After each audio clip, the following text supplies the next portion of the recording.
Do you also see Navia and Clorinde over there? They look like they might have run into some kind of trouble. Let's go check out what's going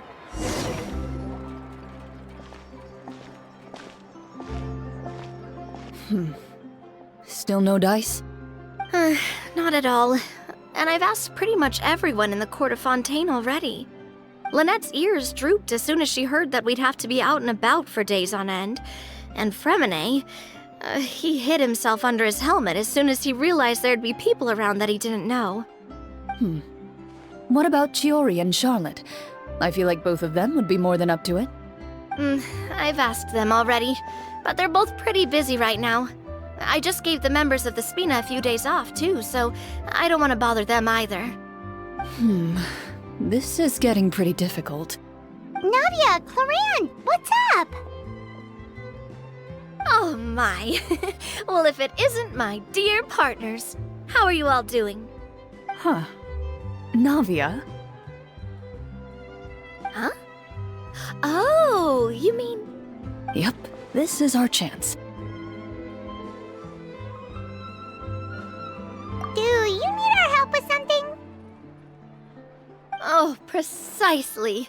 My dear partners, we've got a huge problem right now that only you can solve. Whoa, for real?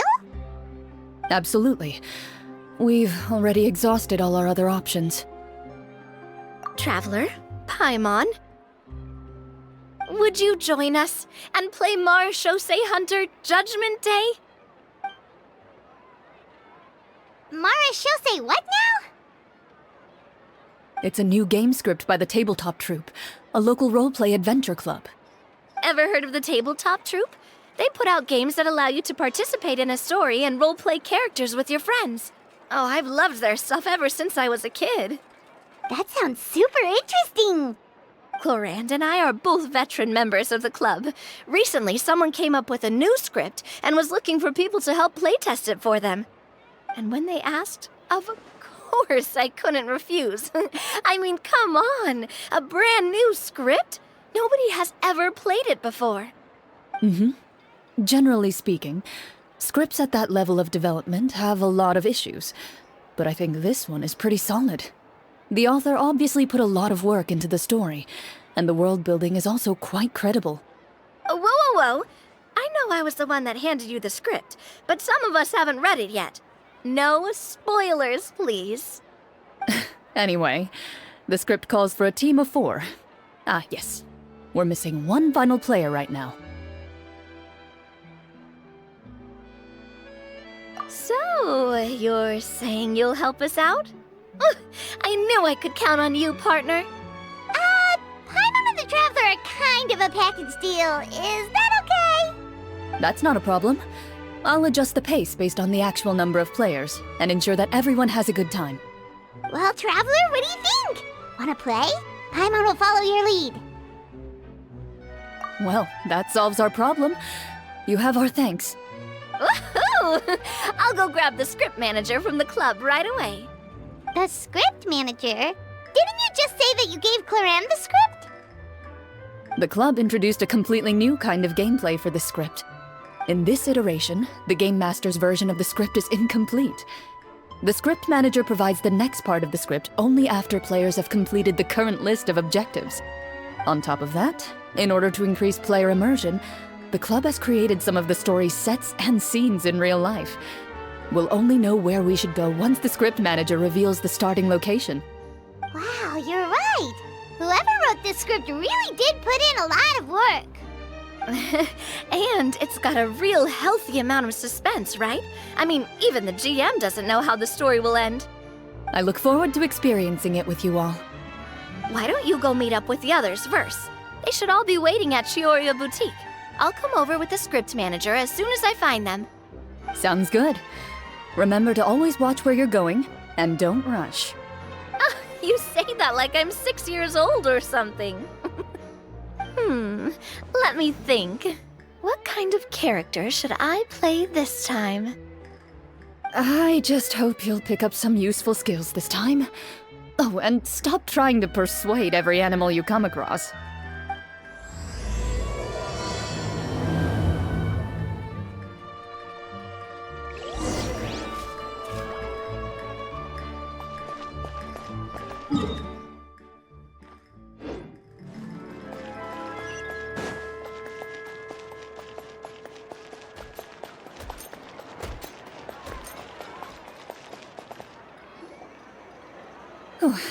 Sorry to keep you waiting. Ah, you're back! Huh? And you've got the Traveler and Paimon with you, too! What a pleasant surprise. I assume you'll be joining us for the game then? Linny, Farina! Paimon didn't know you were playing too! Are you also members of the tabletop troupe? I'm more of a casual member, if anything. I haven't taken part in many formal club activities. Lynette, Fremine, and I play something similar at the Hotel Bouffe Tété sometimes, but I'm usually the GM. Still, I'm sure it'll be fun being a player for the first time. I'm looking forward to it. Well, I'm not a member of the club at all. Clorinde simply woke me up first thing this morning, said there was a good script worth experiencing, and asked if I wanted in. If you're interested, I can give you a referral. That should give you a 40% discount on membership fees. I think I'll wait to see how this experience plays out first, especially when it comes to the quality of the script. If it's sufficiently fun, then I'll join. Do you participate in a lot of tabletop troupe activities, Clorinde? You could say that. She's actually one of the few senior game masters of the troupe. Ah, right. I knew about that even when she was still my subordinate. It's nothing. Really, just a small hobby of mine. Wow. Paimon's so used to seeing you be all upstanding and intimidating as the champion duelist. It's kinda hard to imagine you role-playing with a bunch of friends. Surely you jest. I would never intentionally make things difficult for my players. I maintain a clear boundary between my professional and personal lives. The me you see at court represents the law and order of Fontaine. I put all personal feelings to the side and grant a fair duel to all who seek to defend their honor. But in my personal life, I'm just an ordinary person. Someone who feels anger and sadness, just like everyone else. Well, you say that, but for all the time I've known you, I don't think I've ever seen you cry. I've seen you get angry, sure, but now I'm wondering whether you were actually mad or if it just looked that way from the outside. I was probably in work mode during those times. Is that so? Well, in any case, I just feel like even in your personal life, you don't get emotional very often. So you want to see me cry? That might be a little difficult.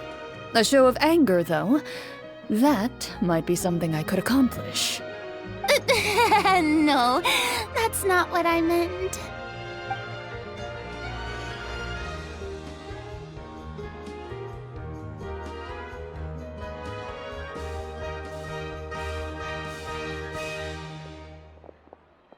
I'm back! Here, allow me to introduce you to the script manager, Mr. Florian. Pleasure to meet you all. Hello? Wait, are you a champion duelist too, Mr. Florian? Oh, no. This is just the costume provided by the club. I occasionally play a few of the roles in my scripts. That sounds like a lot of work. It's nothing. It's the least we can do to give the players a more immersive experience. Anyway, allow me to give you a brief introduction of the script. This script was adapted from the real history of the Marechaussee Hunters.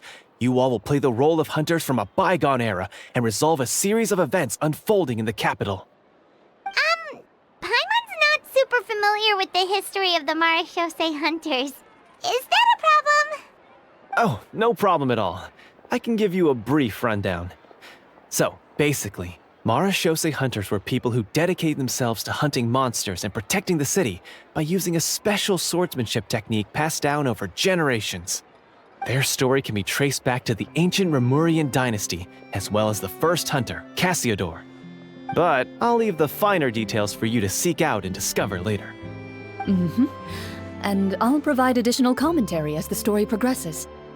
In that case, brave hunters, are you ready to set out on an unknown adventure? Whoa, just one sentence and it's like we're in the story already! Aha, I see many a determined gaze before me. Very well, head over to this location and begin your heroic journey. So, as we follow the story, it leads us to specific scenes? Ooh, sounds pretty innovative. What does the message in the envelope say? It's the exact location of the scene, as well as the formal permission to use the venue. Huh, seems like they have everything prepared. Please check all your belongings, everyone, and make sure you haven't forgotten anything. Once you're ready, please follow me to the designated location. Sounds good. Hunter Squad, move out!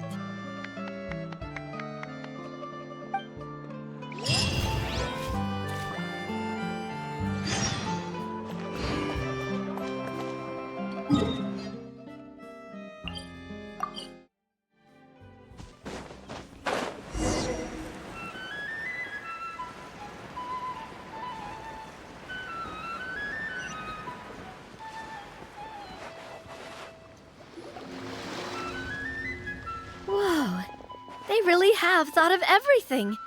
Even the phaetometer is here and ready to go for us. The phaetometer? What's that? It's a card that's used to determine action success or failure. We'll need to use it when we try to use certain skills. And what about all the dessert and tea? Is that for us as well? That's what the message said. Really? That's so nice. It feels just like a tea party with friends. Those snacks have Paimon's name written all over them! I think you might be more of a snack hunter than a Marachose hunter, Paimon. Snack Hunter Paimon reported for duty! If there are delicious snacks to be found, Paimon will track down every last one! The desserts are great. But I'm still looking forward to the story more than anything. Very fair. Then, let us begin. First, please pick up the blank character cards in front of you, and write down your name and profession. You can find an abbreviated version of the rules printed on the back of your character card. If you have any questions, feel free to ask me. In this story, everyone is a Marachose hunter. To reflect this, the club has prepared a small badge for everyone. Ooh, nice! As hunters, you have proficiency in swordsmanship and fighting by default, so there's no need to allocate any additional skill points to those areas. Swordsmanship? So there's a fighting part to all of this? Paimon's not sure she can do all that on her own. Maybe Paimon can just stick with you? Why don't you share a character card then? The Traveler will be the Marachose hunter, and you can be her little floating assistant. Huh, kinda like in real life. So, for the name, do I fill it out with the name of my character? Yep, it can be any name you like. You can use your real name too if you want. I do that whenever I get too lazy to think of a new name. Oh, so it would be like experiencing a different life, but still as yourself. That's not a bad idea. In that case, I think I'll continue to use the name Linny then. Next up is the skill sheet. You have a limited amount of skill points that you can use to learn a number of skills. The more points you invest in a particular skill, the easier it will be to pass associated checks. I'll take persuasion and investigation. Those are must-haves when it comes to missions like these. Oh, those skills sound like they'd be useful for gathering intelligence! Good idea, Navia! Just as expected of a veteran player. So should we also take those skills then? Not necessarily. Since we're working together as a team, we could leave the negotiations to Navia and use our skill points to pick up other useful skills. For example, I think I'll take stealth and sleight of hand. That will give us more options if we run into any situations we can't negotiate our way out of. Oh, interesting. I wasn't thinking about it like that. I suppose it's not so different from an acting troupe. Everyone has their own role to play. Let me see. I'll take arts and performance. I'm not quite sure what use they'll be, but I'm not as knowledgeable about the other skills, and I am not too confident I'd be able to roleplay them well. Well, that leaves us. What do you want to learn, Traveler? Ha ha! Gotta say, this suits you really well.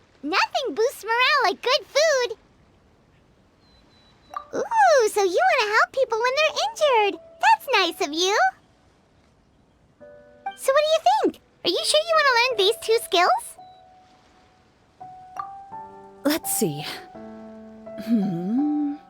Oh, looks like you each have enough points to choose one final skill. You've all picked such classic skills. It's fine to go a little bit out of the box, you know. Why do I get the feeling she's getting ready to cause trouble? For example, this one here. Summon. Doesn't it sound super mysterious and cool? Oh, I saw that one just now as well. The description says, this skill can be used under certain circumstances to summon characters or creatures that fit the script's world-building rules. The script's world-building rules, huh? But how are we supposed to know what a Marashose hunter can summon? Oh, that's not for us to worry about, my friend. Just learn the skills that interest you, and the GM will take care of the rest. Alright, you've convinced Paimon. Let's learn summon then. Paimon can't wait to see what kind of thing shows up.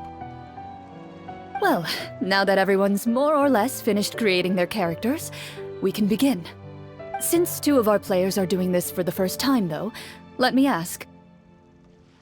Would you like to play on easy mode or authentic mode? What's the difference between the 2? Well, in role-playing games, the story sometimes changes based on the decisions of the players and the results of the Fatometer. For example, if you fail a check, that means you cannot use the target skill in that scenario. A critical failure may even result in further negative consequences. If you choose to play in authentic mode, every time you elect to use a skill, you'll need to use the Fatometer to see whether you succeed or fail, and face any consequences that may follow. If you choose easy mode instead, every check will be successful by default, and you won't have to worry about luck playing a factor.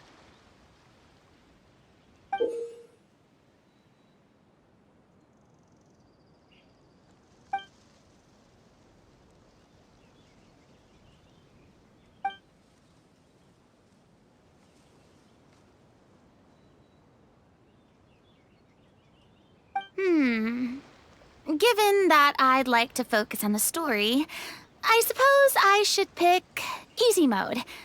I'd feel bad if I brought the team down by failing my checks. Huh? Oh, come on. Don't worry about that. RNG is the lifeblood of role-playing games. I'm going with authentic mode for sure. Never knowing what you might have to overcome. Ugh, doesn't that sound exciting? I'd rather be mentally prepared for what might happen. All right, then I'll mark down Farina for easy mode. All her checks will be successful by default. As usual, Navia and Linny will play on authentic mode. What about you, dear partner? How would you like to play? Are you sure? Trust me, you'll see the beauty of RNG. Honestly, I don't think Clorinde would make things too difficult for us no matter what the Fatometer says. Isn't that right, Clorinde? No promises. That wasn't super reassuring. Well, anyway, enough talk. Let's get started. I want to experience at least a good chunk of the story today. Speaking of the story, why is the beginning scene on a beach? Well, that's because... a long time ago, back when human civilization was still in its infancy, powerful demons and evil sorcerers ruled over the land. They created a host of monsters and sent them to slaughter all humans in existence. Soon, a group of human rebels banded together. With their swords raised, they swore to brave the darkness, and in doing so, subdue each and every monster that sought their destruction. They became known as the Marashose Hunters.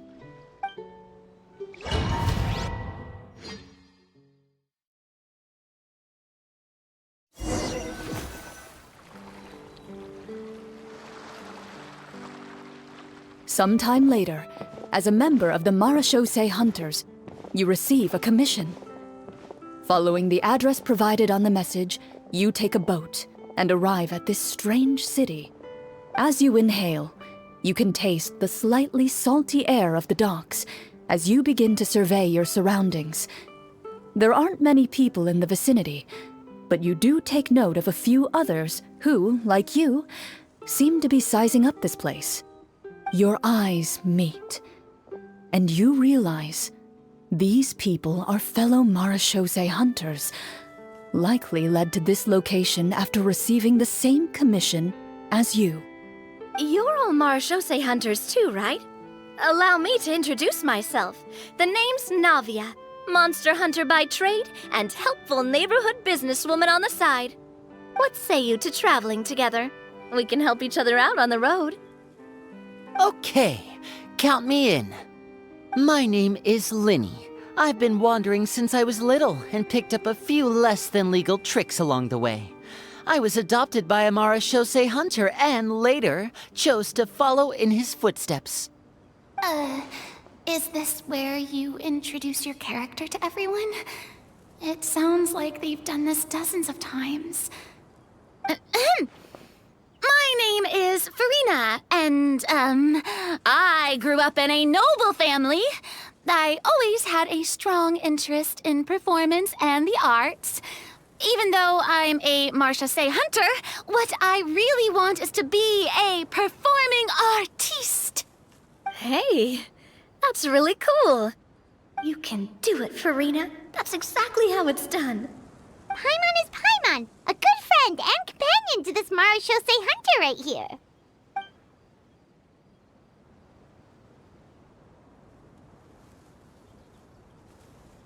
I've been studying medicine ever since I was a child. I want to do my part to eradicate these monsters and use what I've learned to heal others. Oh, welcome, welcome. When we face the monsters, I'll make sure to charge in front to give everyone some cover. You can take care of the healing at the back. You open your envelopes at the same time. The message reads, "To the honorable and trustworthy marechaussee hunters, our kingdom is currently facing a grave crisis. The lands outside the capital have been overtaken by monsters, and our people are being led astray by forces of wickedness. We beseech you, please help us resolve this crisis and return peace and stability to our home." Huh. The layout of this city looks super familiar. It kinda reminds Paimon of Mondstadt! The scriptwriter must have used a real-world city as a reference when coming up with the map. As experienced hunters, the layout of the city reminds you of places once traveled. You recall the sight of tree-lined streets and the gentle tranquility of days gone by. Yet, as you regard the city in front of you, it appears to be little more than an empty shell. Its hollow gates are open to you, beckoning you to come forth and bring salvation back to the town.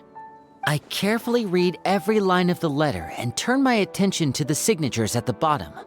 Who issued this commission to us? You see a long string of unfamiliar names. It would seem that many of the residents of the city issued this commission together. They sensed that things were not right within the kingdom and sent a distress signal to the outside world. In that case, why don't we take a walk around the city and see if we can learn anything from the local residents? Oh, good idea. We might be able to get some leads on the monsters and bad guys we're after. You look up and see a tavern nearby.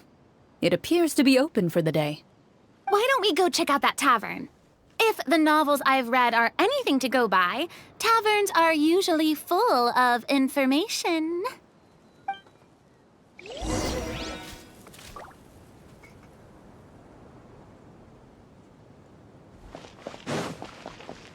As you approach the tavern, you find a plainly dressed woman standing nearby. She appears to be rather troubled about something.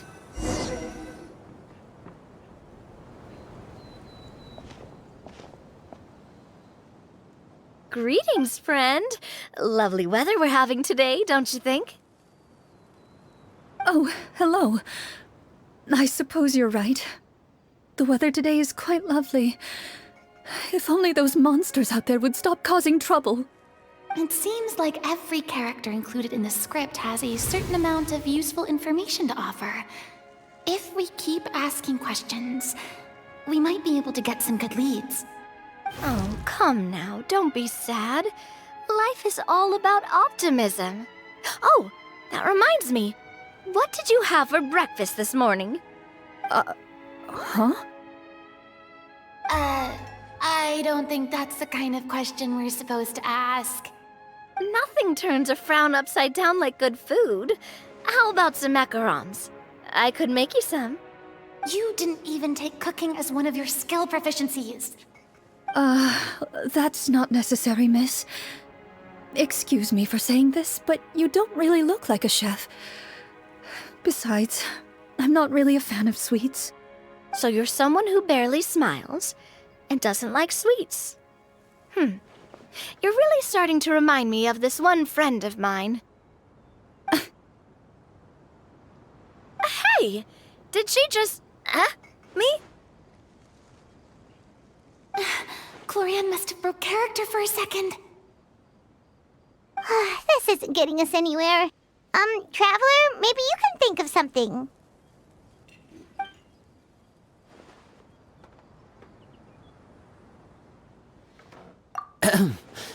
Miss, we'd love to learn more about the monsters you mentioned. If you're willing to open up to us, we might just be able to help resolve the troubles you're facing.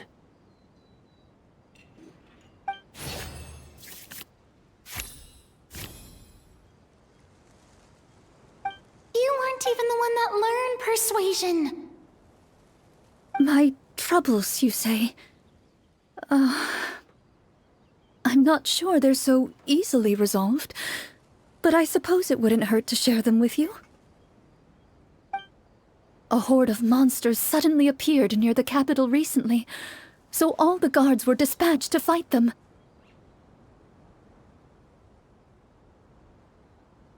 Do you remember when those monsters appeared? I'm not completely sure. All I know is that my husband was dispatched to fight them 3 days ago. Do you know where he was sent?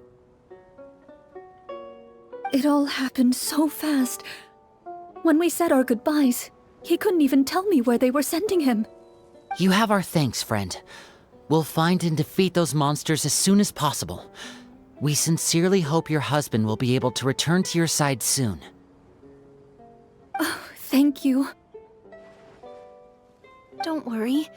We'll find him. Just try to remain optimistic and wait for good news. We don't always get to choose what happens to us. But we do get to choose the little things like what we eat and how we respond to the things life throws our way. I hope that one day, you too will recognize the power of something as small and inconsequential as a delicious dessert. I'll do my best. You bid farewell to the woman, and continue your journey further into the city.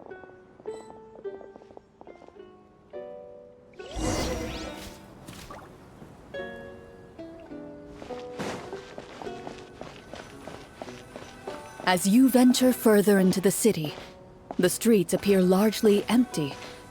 An elderly woman walks past. You see her shake her head as she puts away her wrinkled wallet.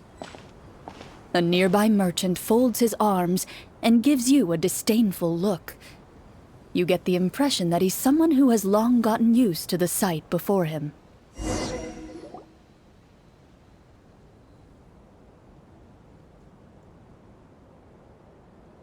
Although he doesn't seem very friendly, merchants are usually a good source of information, right?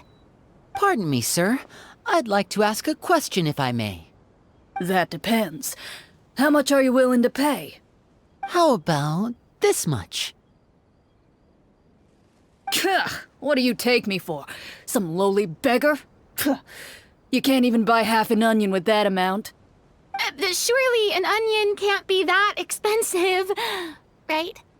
What do you know? War's nearly upon us. Everything costs several times what it did before. If you're not gonna buy anything, then scram. Whoa, what a nasty guy. Maybe we shouldn't even bother talking to him. But he still might have information we need. Traveler, can you think of something? A performance? I've never played a role-playing game like this before, but even I can tell that suggestion is pretty far-fetched. Is a performance check really going to help here? Alright. Ahem. By the harbor's grace, a lone boat lies in rest. Let the moon give chase, for here begins our quest. In the dark of shadow, our heroes seek to find where creatures born of evil weave their grand design. Blocked the road does stand, such is our hunter's plight. Yet with sword and courage in hand, they march forth to pierce the night.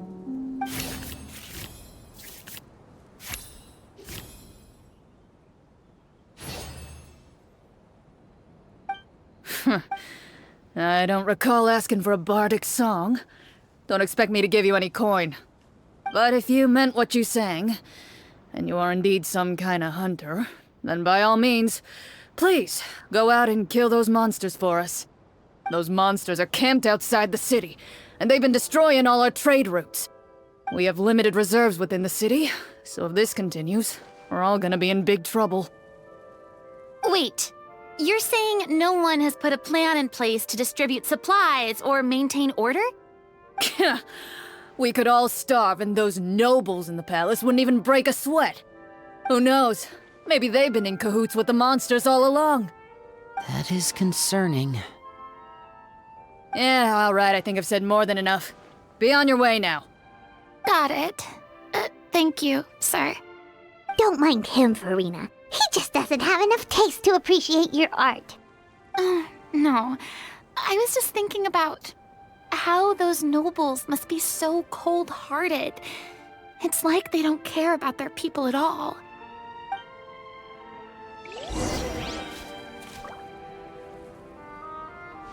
Should we try to go somewhere with more people? Oh, how about the city square? Follow me.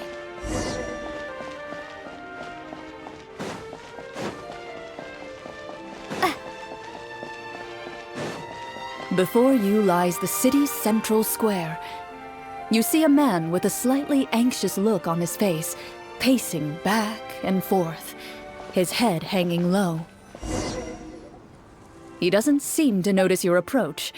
Still immersed in his own thoughts, he shakes his head and lets out a long sigh. This guy seems promising enough. Maybe I can get some information out of him. Hello, sir. Is there anything I can do to help you? Wait, you're... I'm... Oh, dear goodness! You're a Marashose hunter! You recognize us? Ah, are you one of the people who wrote the commission letter? Yes! Oh, I didn't expect you to actually come! Oh, what great news! The city is saved! What happened here? Alas, we once lived comfortable, carefree lives. This city used to be free of monsters. The first Marashose hunter, Casiodor, the Golden Hunter, he was the one who drove them back. However, monsters have once again surrounded the city. Perhaps the seal that kept them at bay has lost its power. Or perhaps an evil sorcerer has been meddling in our affairs. All I know for sure is that their return has stripped the city of any chance at peace. Are there not enough soldiers to drive them out? It's not a question of numbers. The guards simply have no idea how to deal with them. Most people my age have never even seen one of the monsters, much less been trained to fight against them. What's worse, many of us don't even know the history of the Marashose hunters anymore. When I was a child, though, my grandfather would tell me stories about how the Marashose hunters drove back the monsters. So, on the off chance that something might come of it, I decided to reach out to you. To be perfectly honest, I was starting to think all those stories were just tall tales. But now that I've seen you in person, I finally know that it was true! Well, you can rest easy, friend. The righteous and formidable Marechaussee hunters are on the case.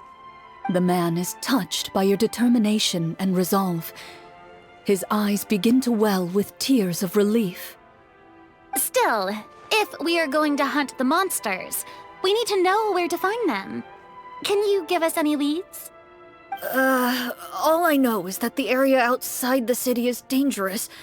I'm afraid I can't point you toward a specific location. Oh, although, if you leave the capital through the main gate and follow the road, you should run into a group of guards. They might know more about where to find the monsters. I see. We'll go look for them then. All right, be careful. Oh, and one last thing. The monsters outside the city are just part of the problem. There are evil sorcerers inside the city as well, so be on your guard. They're actively working with the monsters, and have corrupted the court ministers with malicious magic. They're the reason why, even inside the city, everything has been a giant mess. Even one of our kindest ministers has turned into a boorish and unreasonable figure, interested in nothing but enacting laws that exploit the people. Who knows how much longer we'll be able to go on like this. Talk about being stuck between a rock and a hard place. I feel bad for him. Maybe we should try to cheer him up? Hey! Not everything can be solved with food. I appreciate your kindness, but for now, it's more important to focus on the crisis at hand. Brave hunters, I leave the future of this kingdom to you.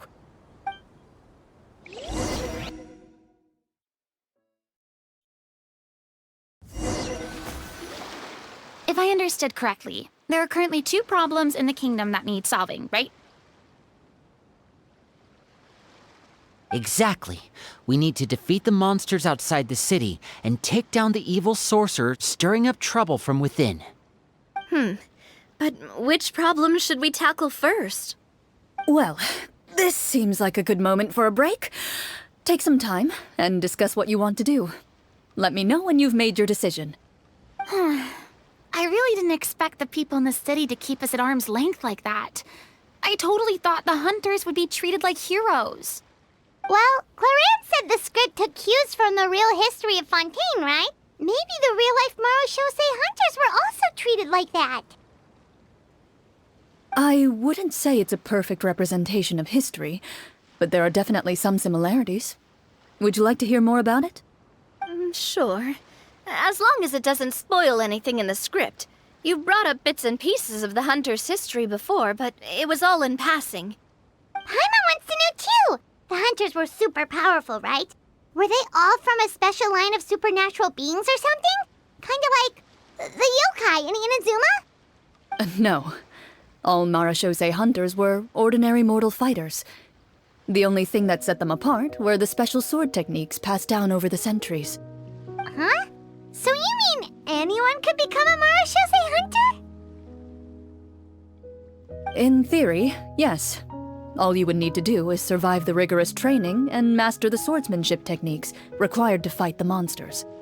Still, most people dropped out at the early stages, and others called it quits the minute they saw a monster in person.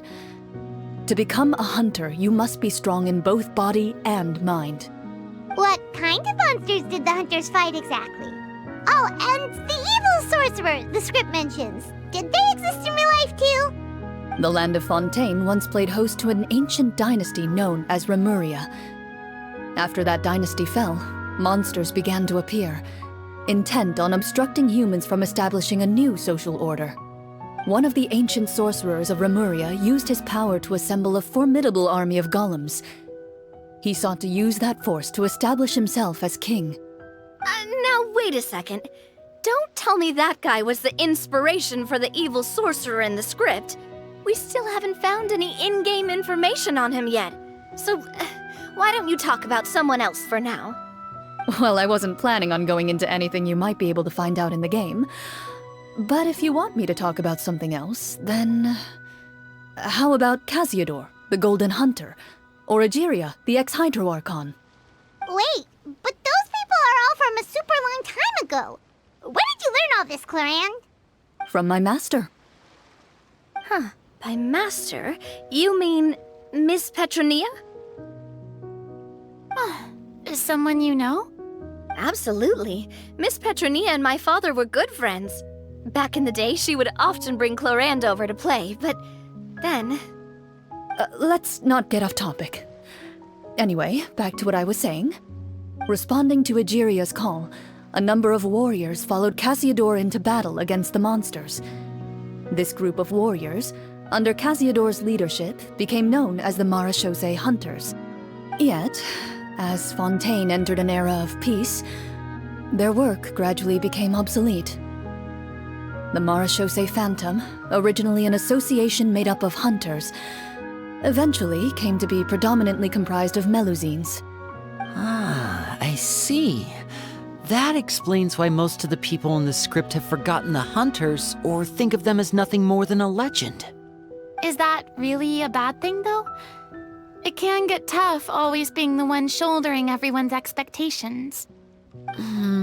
Depends on who you ask, I suppose. If the name of the organization no longer commands respect, investigative work is bound to suffer. Speaking of investigations, which problem should we tackle first? Monsters or evil sorcerer? I vote monsters. That's the main duty of the hunters, right? We can come back to the sorcerer later. Well said, Miss Farina. Plus, if the sorcerers really are the masterminds behind this whole thing, defeating the monsters could give us some clues on their intentions as well. What about you, partner? What do you think? It's decided then. All right. After some discussion, you decide to turn around and head out of the city.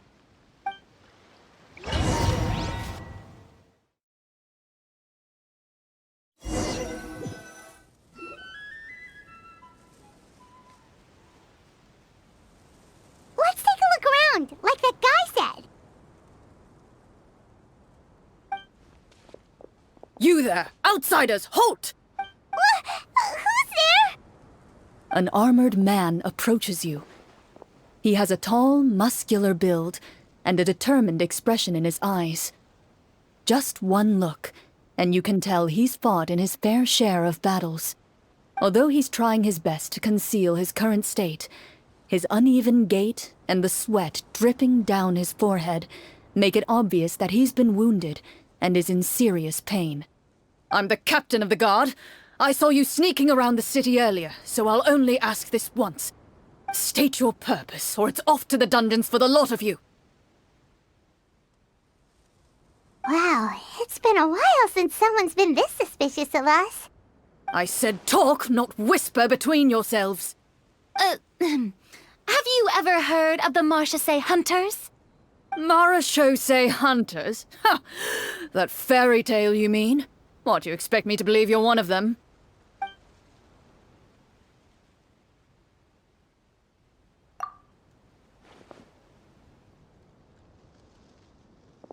Sir, we were indeed in the city earlier, but our purpose was only to gather information on the monsters. We're here to help the city and all the people within it. Your guards are still fighting the monsters as we speak. They could be seriously wounded and in grave need of support. You need all the help you can get.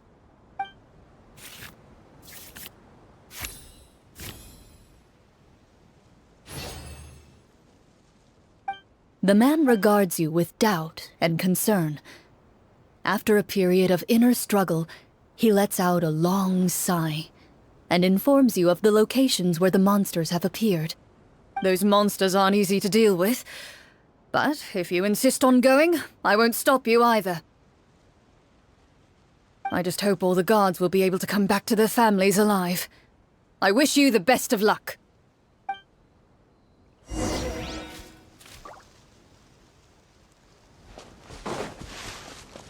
Based on what the captain said, the monster should be right up ahead. Let's go. Hopefully we're not too late. As you approach the battlefield, you see numerous people lying by the side of the road. They appear to be dressed like guards. Their faces are filled with desperation and terror. Some are screaming and cursing in vain, as if still trying to banish the monstrosities they saw from their minds.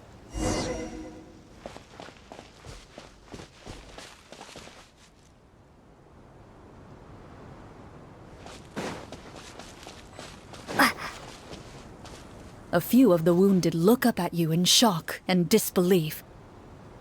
"Quick, leave this place! Turn around and don't look back!" they yell.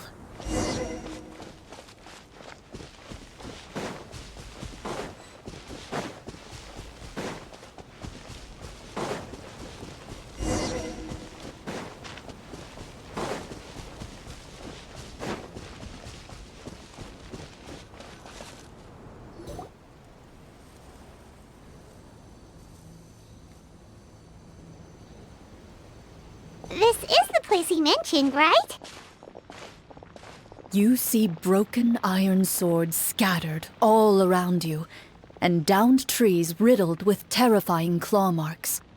All the signs point to one thing. A truly devastating battle just took place here. Be on your guard, everyone. The monsters might still be around. Before you can finish your sentence, you hear rustling sounds from the surrounding bushes. The monsters have emerged. They close in on you without fear. You get the impression that, in their bloodthirsty eyes, you're just another meal for them to devour. A little help here! This thing wants to eat Paimon! Your battle round begins now.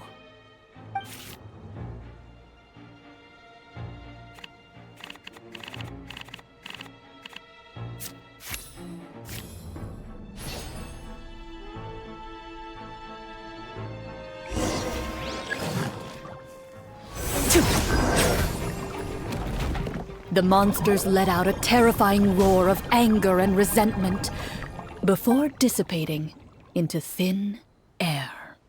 Ugh, thank goodness it's over. We're lucky the Marashose Hunter class came with all those preset skill points. Otherwise, we would have been in some real trouble. I never knew the Fatometer even determines the amount of damage you inflict. If you get unlucky, isn't it just game over right then and there? That's part of the fun. The uncertainty of fate is what gives these games their appeal. Just as you begin to celebrate your victory, a suspicious lump on the ground catches your attention. A suspicious lump? Wait, could it be the thing that appears after every battle? I walk up to it, crouch down, and begin to carefully examine it. I've still got my right glove on, so it should be fine for me to touch it, right? As you investigate the mound, you discover that the exposed portion appears to be made of wood. It was previously obscured by the large form of the monsters. With the monsters gone, the small protrusion now awaits your discovery, poking out of the ground like a shy flower bud. Whoa, it's a treasure chest!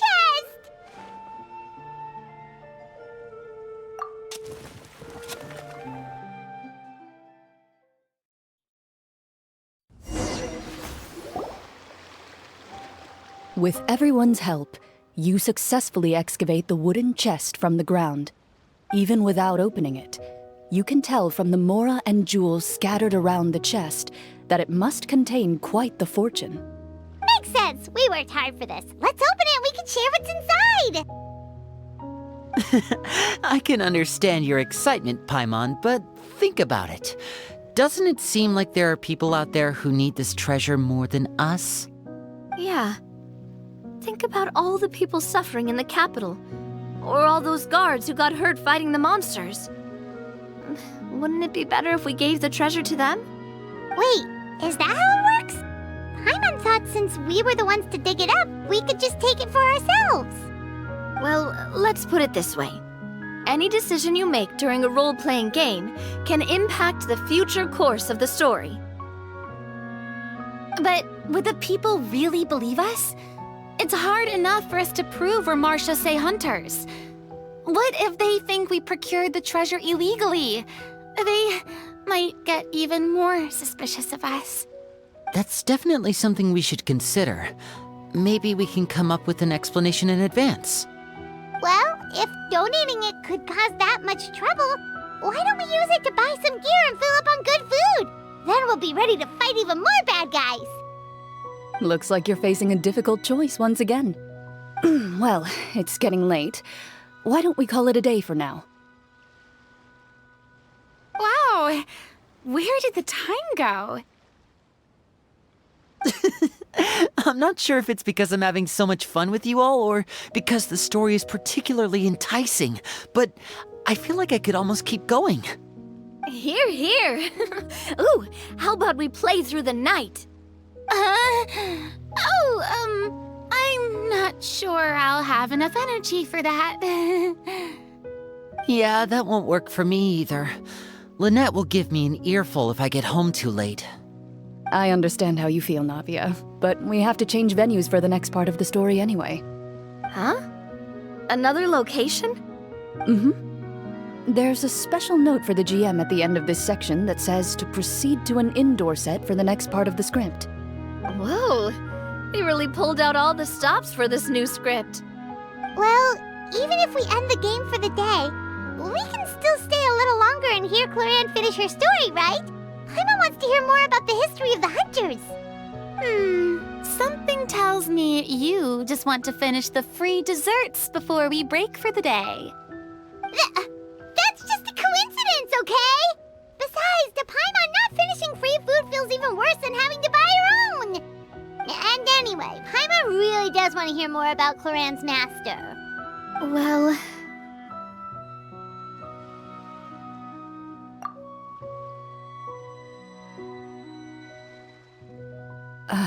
It's nothing. I appreciate the concern, but it's all in the past. It won't do any harm to share these things now.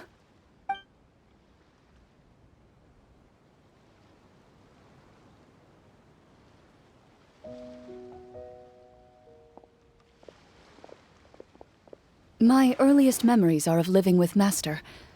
According to her, she saved me from certain people of ill repute. My birth parents had left me behind some time before that. What a heavy beginning for a life story. Master was a fascinating individual, if inexperienced in the ways of raising children. My first ever toy was a short sword. Although I suppose it wasn't so much a toy as something Master removed from her waist and handed to a noisy child in need of distraction. Oh, wait, so she handed an actual sword to a child? Isn't that dangerous? Did you hurt yourself? Of course I did. I cut my palm and bled quite a lot. But Master was not concerned. She just stood there and casually lectured me about it. See, that's what you get for not holding the sword properly, she told me. She then crouched down next to me and said, "Give me your hand. I'll teach you to bandage this wound.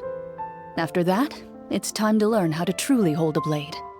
Excuse me for asking this, Clorinde, but how old were you exactly when all this happened?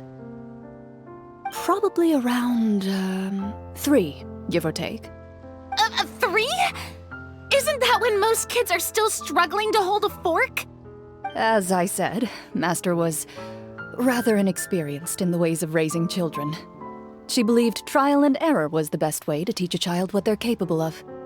I'm not so sure this is a question of experience. I didn't see anything wrong with her ways at the time. And anyway, children don't get to choose how they're raised. Oh, she did bring me back a pet from Liyue once. It was a Geovishap hatchling. A Geovishap hatchling? For a pet? That seems even more dangerous. What she said was this: make sure to get along, you two. If you really can't agree on something, just settle it with a fight. Whoever loses is the real pet. And how old were you when this happened? 5. Well, did you win? No, I lost. So you're saying You actually became the Geovishop's pet? Yes, but only for a week. By the end of that week, I defeated it in combat, and we've shared a cordial relationship ever since. That really doesn't sound like the kind of childhood someone should have. Later on, I gradually understood that Master most likely didn't know any other way to raise a child. She was a marechaussee hunter, but I never heard her bring up her own parents. Thanks to her, I learned how to navigate the forest by the age of 6, and could hunt monsters in the wild by myself the year after that. Even though the training she subjected me to was strict, she always made sure to take me traveling when she had the time. We met many of her friends during those days. That was also how I met Mr. Callis and his family. I still remember the first time we met. You were too scared to join our picnic and hid behind Ms. Petronia the whole time. I still hadn't really met many children my age at that time, so I didn't know how to interact with others. After that, though, you started coming over a lot. You loved challenging people to shooting competitions, remember? I don't think many members of the Spina ever beat you in one of those. I had a lot of fun during those days. I enjoyed them too. Oh, do you remember that one time we went exploring around the Spina together?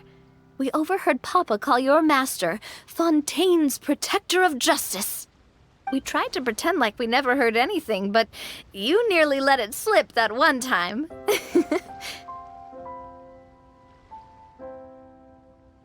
Protector of Justice? Oh, wait, you mean that vigilante hero from 20 years ago? The one who was always active at night? Yep, that would be her. She often would put on a black cloak and go out at night. I never knew where she went or what she was doing. Until, like Navia said, we overheard the truth from Mr. Callis that night. 20 years ago, huh? I still remember the guards leaving all kinds of witness reports about her on Nervalette's desk. My apologies. Oh, there's no need to apologize. You had nothing to do with it. And anyway, everything she did was for a good cause. Although, calling herself the Protector of Order was a bit much, especially when she deliberately operated outside the law. Huh? When did the Protector of Justice become the Protector of Order? Oh, she had a bunch of code names. I heard she would just come up with a name on the spot whenever she was asked. Later on, she probably got sick of answering those questions and decided to stick to just 2. The Protector of Justice and the Protector of Order. That sounds like her, all right. I bet she forgot which of the 2 she'd use by the time she got back each night. Well, she certainly sounds like a fascinating individual. With her strong sense of justice, it's no surprise her student followed in her footsteps. It's true. I always wanted to become like her. Someone powerful, independent, and with a strong sense of conviction. But...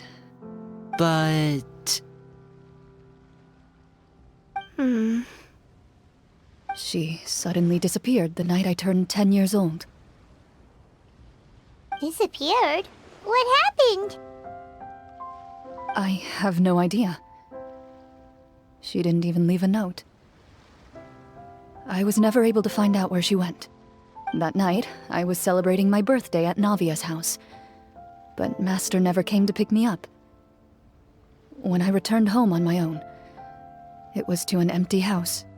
When she still didn't appear after a few days, I went to Mr. Callis's house to ask about her whereabouts, but he only shook his head.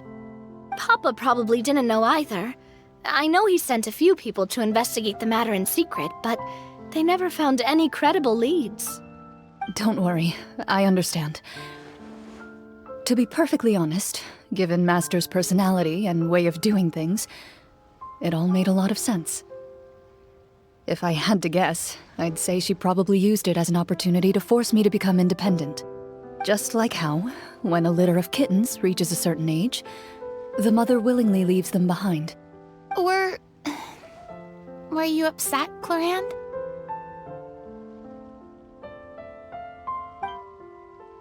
I was at first, but not anymore. I don't believe Master would suddenly disappear for no reason. There must have been something she just had to do. Well, despite everything, you still managed to follow in her footsteps and become the greatest champion duelist in all of Fontaine. You're practically a living symbol of law and justice. I suspect my position would be far too by the books for her. Master always did whatever she pleased. But you're right. I suppose I do take after her in some ways. Who knew Clorinde had such an interesting past? I never had the chance to ask her about it before. And I wonder, if Clorinde's master were the champion duelist back then, would that duel against Mr. Callus have gone differently? Oh no. Judging by the atmosphere, Clorinde and Navi are probably thinking something similar. The mood just got super awkward all of a sudden. Well, anyway. Would you look at the time? It's getting dark, so we should probably call it a day for real this time. If we keep talking like this, we really will be here all night. I had a great time today, Miss Clorinde. Thank you for being our GM. Anytime. The script was good, but I've got to say, your childhood stories were even better. Hey, you should tell us more about that fight against the Geo-Bishop sometime. Maybe your master was onto something. You could be right. What does she mean, onto something? I certainly don't know any 5-year-olds who want to fight a bishop in their spare time. Guess I'll head back as well. I need to save my energy if I want to continue enjoying the story tomorrow. You're that excited to hear about my fight with the bishop? I was talking about the script.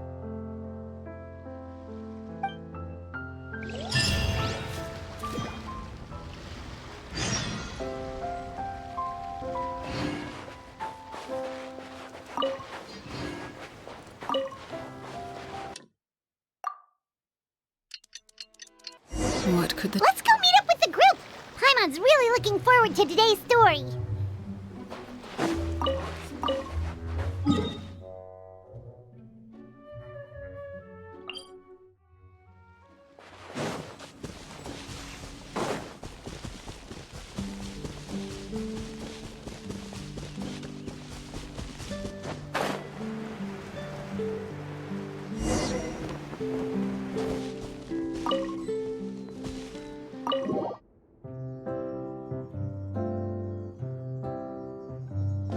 Looks like everyone's here.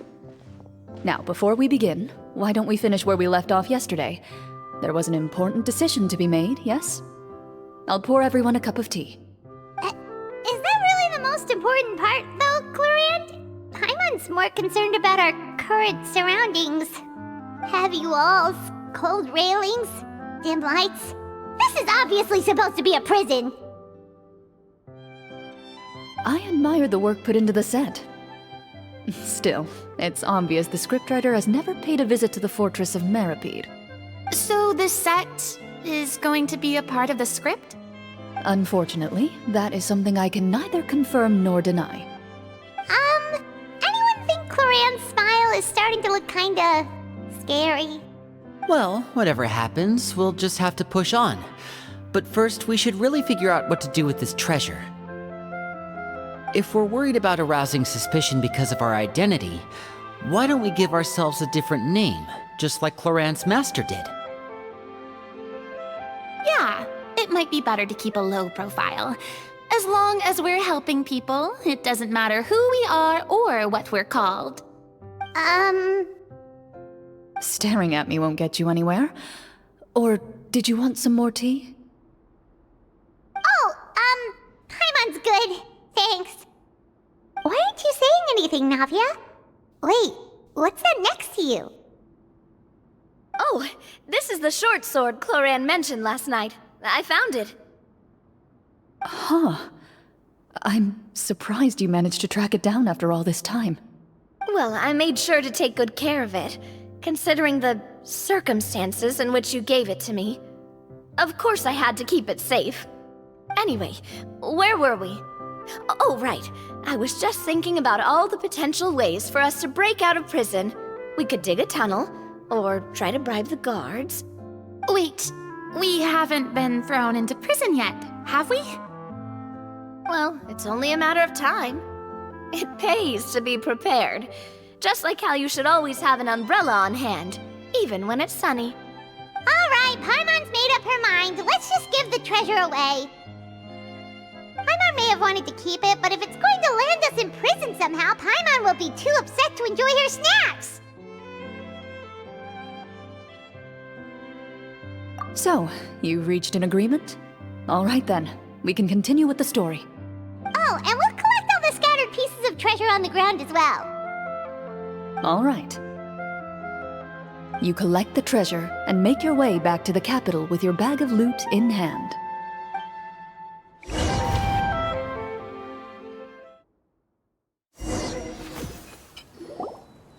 The city is still shrouded in a gloomy, oppressive atmosphere, but your spirits are surprisingly high. In places where sunlight struggles to reach, you generously share your wealth with the children, the elderly, and the poor in urgent need of help. Thank you, kind soul. The elderly woman's look of gratitude follows you as you walk away, her eyes never leaving your back until you move entirely out of sight. However, there's still quite a bit of Mora remaining. It appears you haven't made much progress. She's probably trying to tell us to speed this up. We need to hurry up so we can address the sorcerer problem. Should we go find that man again at the square?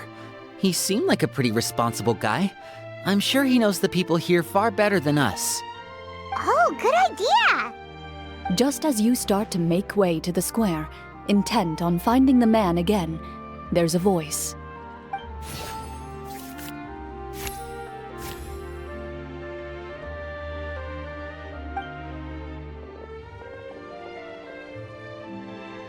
Please wait, distinguished guests. Several strange guards suddenly call out to you. They run forward to meet you and proceed to politely pay their respects. Greetings, gentlemen. Are we being invited for afternoon tea? Surely you jest, my lady. That would not be our place. It is His Excellency the King who requests to meet with you. Please come with us.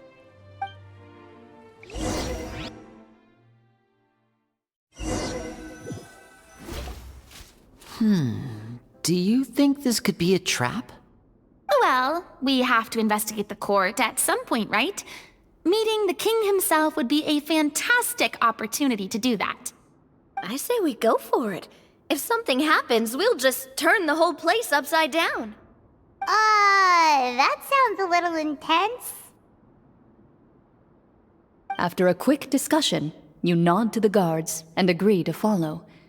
They lead you all the way to the audience hall of the palace. Gilded tables line both sides of the hall.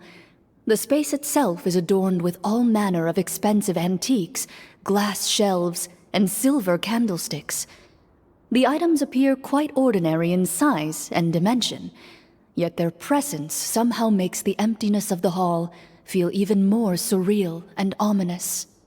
Wow, it's so luxurious! The elderly king, clad in a magnificent robe, sits upon the deep crimson throne before you. He wears above his head a majestic crown, with a gemstone the size of a bird's egg set right at the very front. As you observe it, you see a complex pattern of light reflect off its surface. They're here, Your Majesty. A man dressed in dark clothes, likely a minister, shields his mouth with his hands and bends down to whisper a few words to the king. After a moment, he lowers his hands and stands back up. His gaze shifts to fixate on your group, but he does not move from his place at the king's side. The king does not appear entirely aware of his surroundings. The man by his side, though. We should keep a close eye on him. The king remains still and says nothing. The minister is the one who speaks.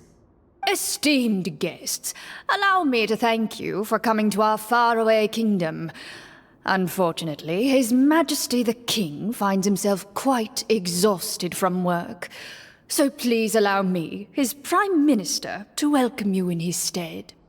I've heard tell that your group, the Marechaussee Hunters, used your exceptional ability with the sword to repel the monsters near the capital. Such a great deed deserves to be rewarded. However, seeing that I was not fortunate enough to observe such a feat with my own eyes, you'll forgive me for seeking to verify the truth by speaking to you myself. Well, we've got nothing to hide. You brought us here to talk, right? So we'll just explain what happened.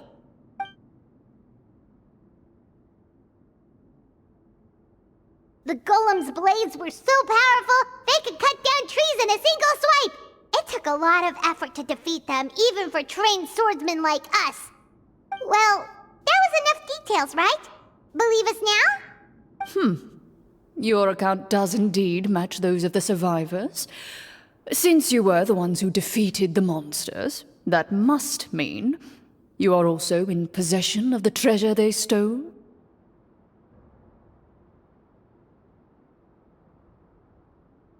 Well, we did take the treasure, but... How did he know about the treasure? Then I must ask that you return it at once. It belongs to the kingdom. Wait, but didn't you just say that our great deed deserved a reward? Shouldn't the treasure be considered a part of that? Yes, that was indeed what I said. But you seem to have forgotten a very important distinction. Only that which is freely given by the king can be considered a reward. Taking the rightful wealth of a kingdom without said permission, on the other hand, is a crime. But that's completely unreasonable. Yeah, that makes no sense! If it weren't for us, the treasure would still be buried underground somewhere! Maybe so, yet the fact remains. You tried to dispose of the treasure without reporting it to the court and without receiving permission, yes? What, no answer? Surely you're not insinuating that you, a group of legendary Marechaussee hunters, sought to take the treasure for yourselves? Well, what about the king? Is he just gonna let this guy talk for him the whole time? Clad in his magnificent robe, the king remains seated, with his hands resting on either side of the throne. His posture is rigid and unmoving. He stares forward with an empty look in his eyes, completely unmoved by the events before him. From the look of things, could the Prime Minister be the evil sorcerer? Or could both the King and the Prime Minister have fallen under the evil sorcerer's control? I would like to observe the number of guards stationed in the hall. The guards in the palace appear fully armed, their expressions solemn. Sensing the tense atmosphere in the room, they stand at the ready, each with a hand placed upon the hilt of their sword, as if prepared to draw their weapons and surround you at a moment's notice. Well, there goes my plan to turn the whole place upside down, I guess. It appears we've been visited by nothing more than a group of ill-intentioned imposters. What a pity. Guards, take them away and throw them in the dungeons. Before I decide your fate, however, I must first determine whether you have any accomplices outside the court. Can't we try to slip away? Or maybe start some kind of riot? But if we try to fight the guards right now... Don't worry. At least we figured out who's behind all this. Let's just play it by ear. If you're scared, Paimon, just hold my hand. Thanks, you guys. You allow yourself to be led away by guards surrounding you on both sides. It's only when you begin to feel drops of water falling from the dungeon ceiling and smell the stench of death and decay all around you that you finally realize you've stepped into a completely different world. Stay here, and don't try anything funny. The guards lock the cell door and leave without looking back. Wait, sir! Your voice echoes through the dark hall. But the only response you receive is the sound of water dripping from the ceiling. No! What should we do now? Carve out a new path of fate with our own two hands, of course. I draw my weapon. You reach toward your waist, but find nothing there. You now recall that your weapons were confiscated before the guards locked you in the cell. The bag of treasure along with them. What about that knife I hid in my boot? When did you hide it in there? When I was thinking about digging a tunnel. Rejected. You failed to inform the GM of this course of action. Moreover, the guards would have conducted a thorough search before throwing you in prison. And the keys to the cell aren't anywhere to be seen? Correct. You don't even feel a lock hole on the cell door. Oh, well, there goes all our plans. Indeed. Huh? Why are you the one saying indeed? Because that statement holds true for me as well. This is where the script ends. What? But that's a terrible ending! Generally speaking, this should be the point where the scriptwriter gives the players some kind of hint, or gives the GM some kind of code for how to move forward. I mean, maybe they just really wanted us to be immersed in the feeling of being in prison? Like, they'll only show us the way out once we've grown truly and utterly desperate? That is a possibility. If only there were desserts and tea in real prison. Oh, wait, guess that's kind of how the Fortress of Meripede works if you're lucky. Oh, before I forget, Navia, the short sword you had with you earlier. I took a closer look, and the craftsmanship doesn't appear to resemble anything from this era. If I remember correctly, that style was last in vogue several hundred years ago. Wait, Clorinde said that sword used to belong to her master, right? Does that mean her master has been alive that long? I doubt it. The way she went about things often made her seem childish more than anything. I'd say the sword was most likely an heirloom passed down over time. Hang on. A precious heirloom passed down to you by your master. And you gave it to me just like that? You weren't worried I might lose it? Master left many things to me when she disappeared. There was the sword, an old key, and a good amount of junk she probably just didn't want to take with her. I gave you the sword back then, because I didn't want our friendship to end. Wait, when did this happen exactly? After the duel. Between Mr. Callis and myself. Before that, Clorinde would have meals with us and even stay over at the Spina some days. She was on great terms with Papa as well. After the duel, though, there was a period of time where we simply didn't know how to face each other. She entrusted this sword to me, and never came back. We were both sad, and conflicted, and totally overthinking everything as a result. Whenever I looked at this sword, I couldn't help but wonder. If Miss Petronia had never introduced us to each other at that picnic, maybe part of the sadness I was feeling could have been avoided. Back then, it felt like I hadn't just lost a father, but a close friend as well. No one can change the past. The most important thing is that you two found your way back to each other and can enjoy things like this together. Yep, you're right. I'm sorry, you two. I didn't mean to bring up any sad memories. Think nothing of it. No one here is at fault.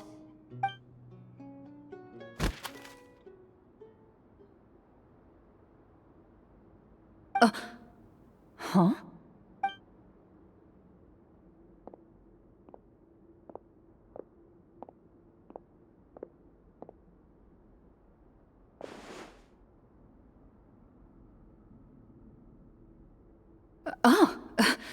Looks like the next part of our script is here. Perfect timing. The situation was really starting to get desperate. And not just because of the prison thing. From Clorinde's face, Paimon really can't tell if it's good news or bad news. Water continues to drip from the ceiling. In this lightless dungeon, you lack a reliable way to tell how much time has passed.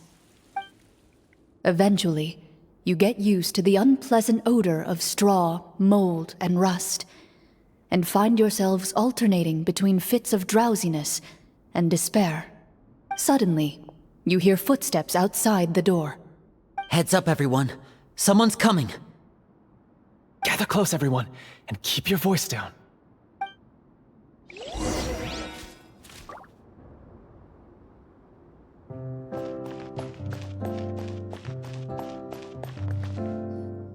Who are you? I work as a guard in these dungeons, but my true identity is the same as your own. I'm also a Marechaussee hunter. Huh? Shh. I've already sent away the other guards, but if we make too much noise... I understand, but how can we be sure we can trust you? The king has issued a formal decree. In light of the irrefutable proof of your crime, you're to be executed before tomorrow's sunrise. If you want to escape, it has to be now. Executed? We barely did anything!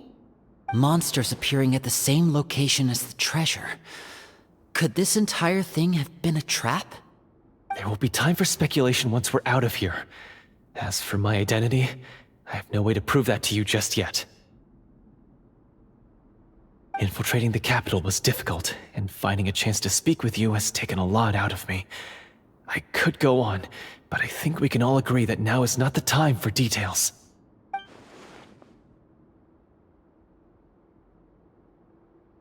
Have you seen our weapons anywhere, sir? Don't worry, I brought them with me. They're just behind the door. Still, these weapons alone won't be enough to defeat the true enemy behind the scenes. His faction is too powerful.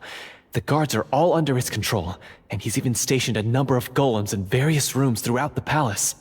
To defeat him, you must find a secret vault.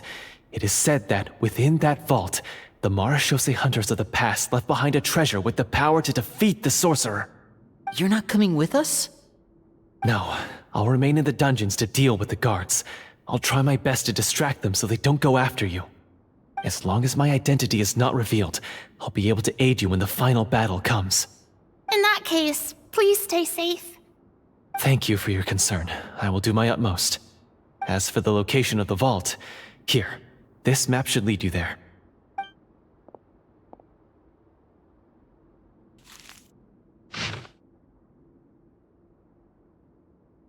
Got it. All right, once I open the door, remember to stick close and refrain from making any noise. I'll lead you out of here as quickly as possible. You now have the chance to restore the honor and legacy of the Marechaussee hunters. So please, get out there and reclaim what's ours. And be sure to exercise caution. With the help of the guard, you successfully escape the dungeons. Your sense of despair and anxiety both seem to fade as you continue your quest.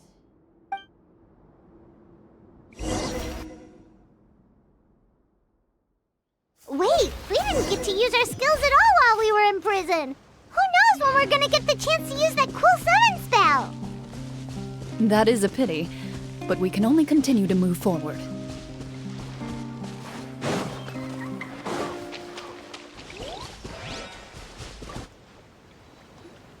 This should be the place marked on the map. This bit of rock certainly looks suspicious.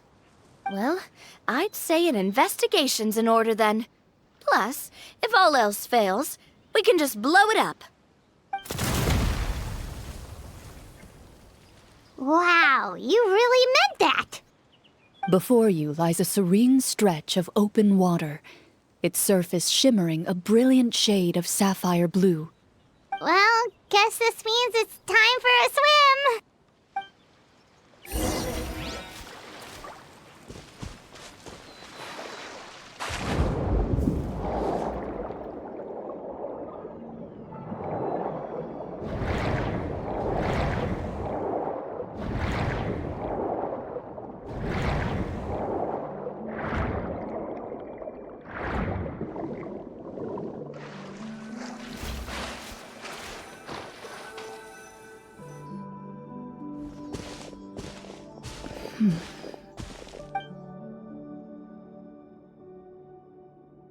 Oh, what's the matter? It's nothing. As you step into the cave, you find yourself in an eerily quiet space.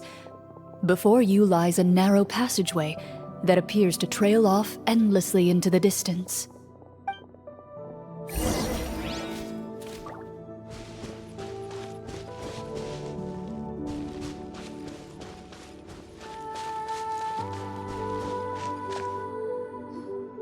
Wow, this must be where the treasure is hidden.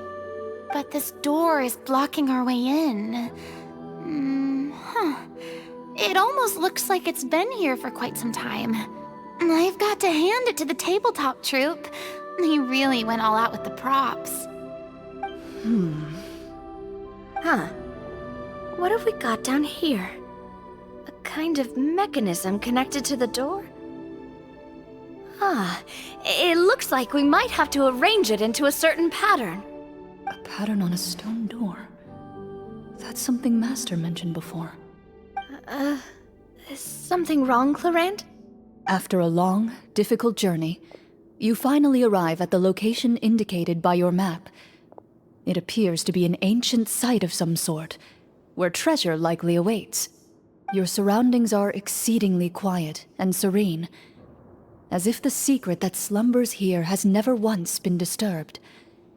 If you listen closely, you can almost convince yourself you can hear the sound of its calm, gentle breathing. That description makes Paimon feel kinda bad for disturbing this place. We're doing this for the sake of the people, to free them from the evil sorcerer. I say it's time for this treasure to once again see the light of day. Linny's right. We need to keep going. The future of the kingdom depends on it. The next part of the story requires us to solve the puzzle, right? Let's start exploring the area. Yes, that should be fine. Something feels off about all this. Guess I'll just have to improvise.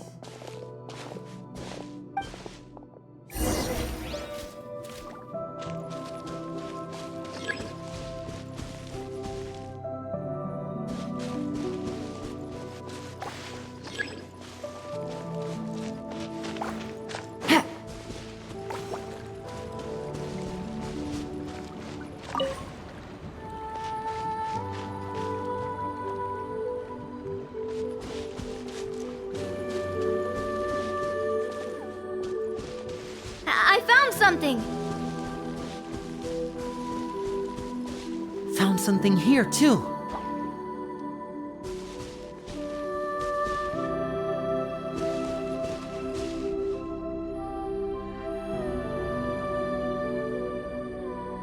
Same here.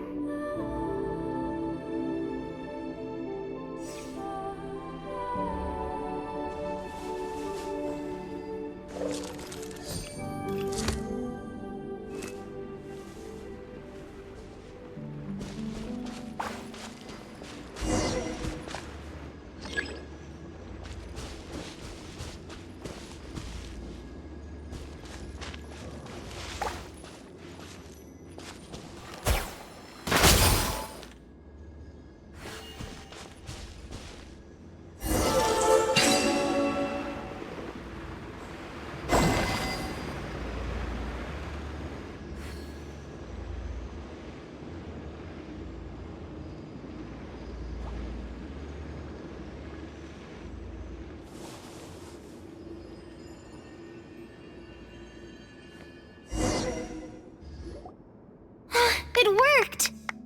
Something just appeared. Some kind of new mechanism, maybe? By solving the puzzles, you prove yourselves worthy of inheriting the secrets of the past. At the end of each puzzle, you're rewarded with With? a key. Oh, it must be the key to the big door. Huh? This is one of the Marechaussee Hunter keys that are passed down from generation to generation. It looks just like the one Master passed down to me. It is said that 4 keys in total are required to form the final, complete key. And it seems like we just collected 3 of them. That must mean... Huh? What's wrong? You hear a few strange noises. Suddenly, all the torches in the ruin go out at once. Huh? What's going on? Did we fall into another trap? For the sake of immersion, please close your eyes, everyone. Without the torches, the space is now completely dark, and you cannot see anything.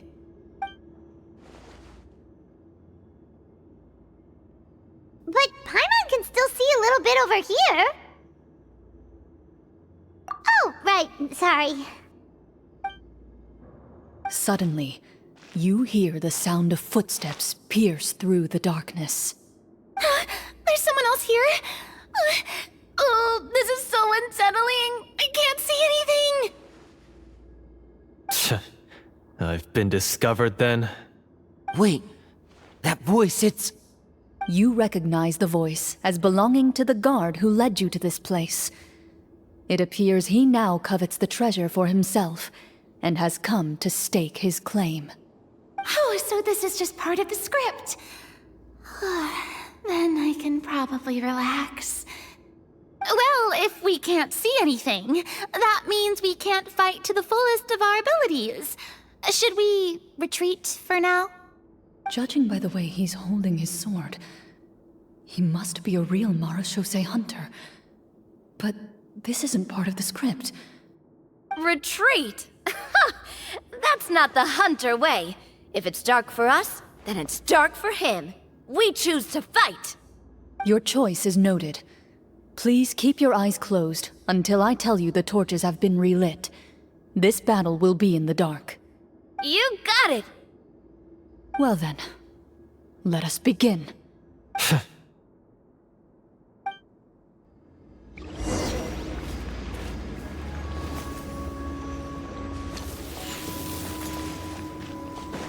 Ready.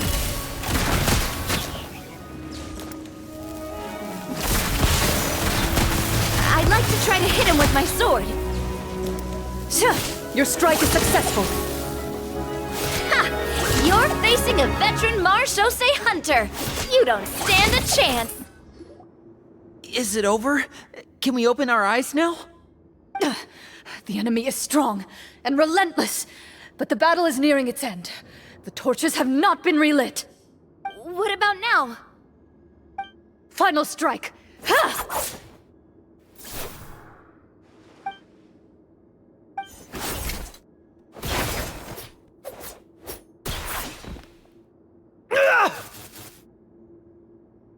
Oh, well, did we get him?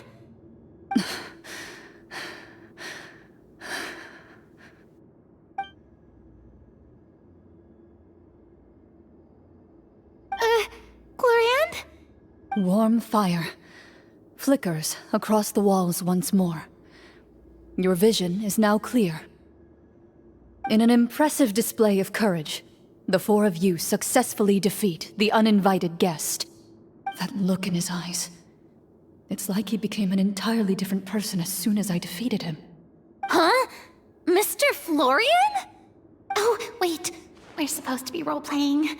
I should stay in character. Speak your name, guard. Why did you lead us here just to betray us? Is this treasure really more important to you than bringing peace to the kingdom? What kingdom? What peace? Those were nothing but lies! I, Florian, am a true Marechaussee hunter, descended from hunters of ages past. So he's also using his real name. Or, wait, was that the name of his character from the very beginning? Then I'm even more confused. If you truly are a Marechaussee hunter, shouldn't you want to help us just like you said before? Shouldn't we fight together for the sake of the people? What do you know? In this day and age, there's no glory to be had as a Marechaussee hunter. What's that supposed to mean? My skills were passed down to me by my father, We lived a life of obscurity in the remote wilderness. Still, he devoted everything he had to being a Marashose hunter. And what did he get in return? A life of poverty and pain. In a world that forgot all about him. When he died, not a single person came to mourn his passing. The Marashose hunters were the ones who saved this city. We're heroes. We deserved more recognition and respect than this. Is he talking about how no one in the capital seems to remember the hunters and their legacy? I didn't expect the script to contain this level of social criticism. So that's why you want to take the treasure for yourself? You feel like you're owed fame and wealth? If you already knew where the treasure was located, why didn't you just come down here and take it? Because I still needed the final key. Only a true Marashose hunter is capable of passing through this final door. As someone who sought to hurt others for his own gain, Florian lost that right long ago. Okay, but what is this treasure anyway? We've got all the keys, right? So can we just go in and take a look? You're sure you want to go in? We've been talking about it for so long, of course we want to see what's inside! And we've already defeated Florian, right? So he won't try to take it from us anymore. Pesky brats. Watch yourself. Then let's open the door together. All right. Your choice of action is confirmed.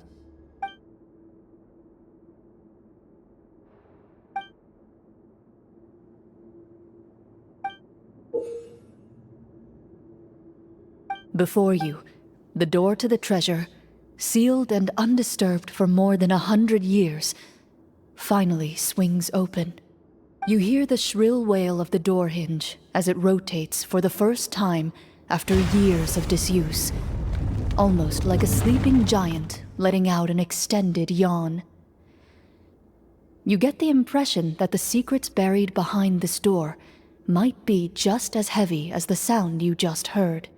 It's open! Come on, let's go in! Paimon wants to see what's inside! Ooh, me too!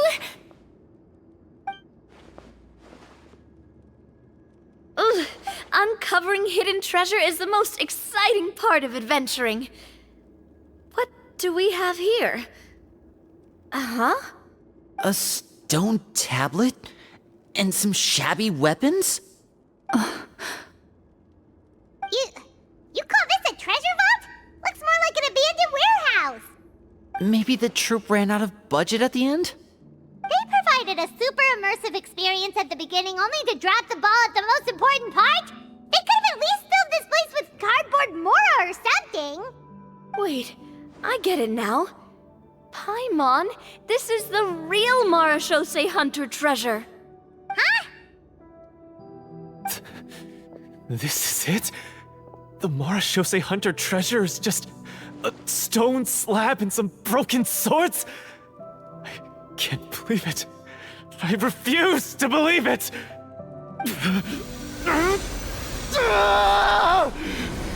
Whoa, are you okay?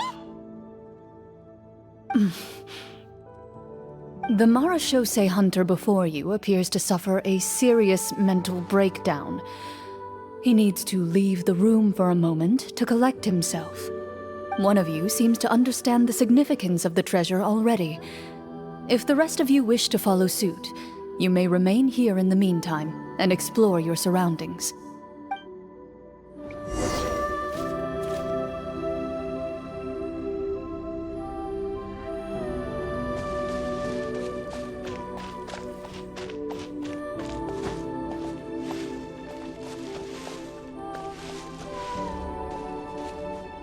Walter.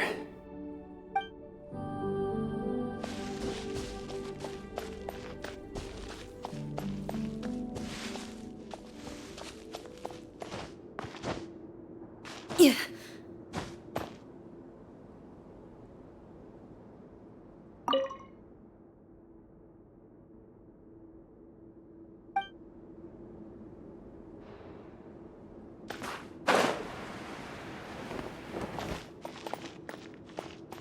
The old and broken weapons. The names on the tablet.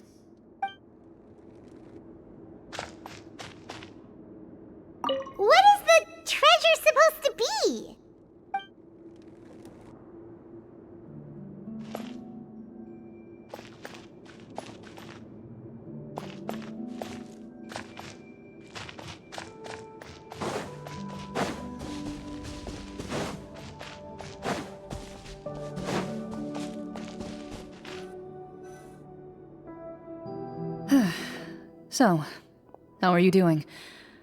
Feeling any better? What just happened? Do you remember how you got here? Or what happened to your body just now? I remember now. I brought you here because I wanted to...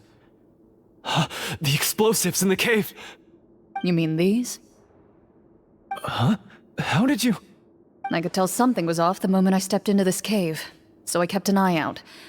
I've already dismantled the whole thing. So the strongest champion duelist in all of Fontaine saved the day once again. Guess I shouldn't be surprised. It would seem your skills as a Marechaussee hunter are as sharp as ever. I deserve some answers, don't you think?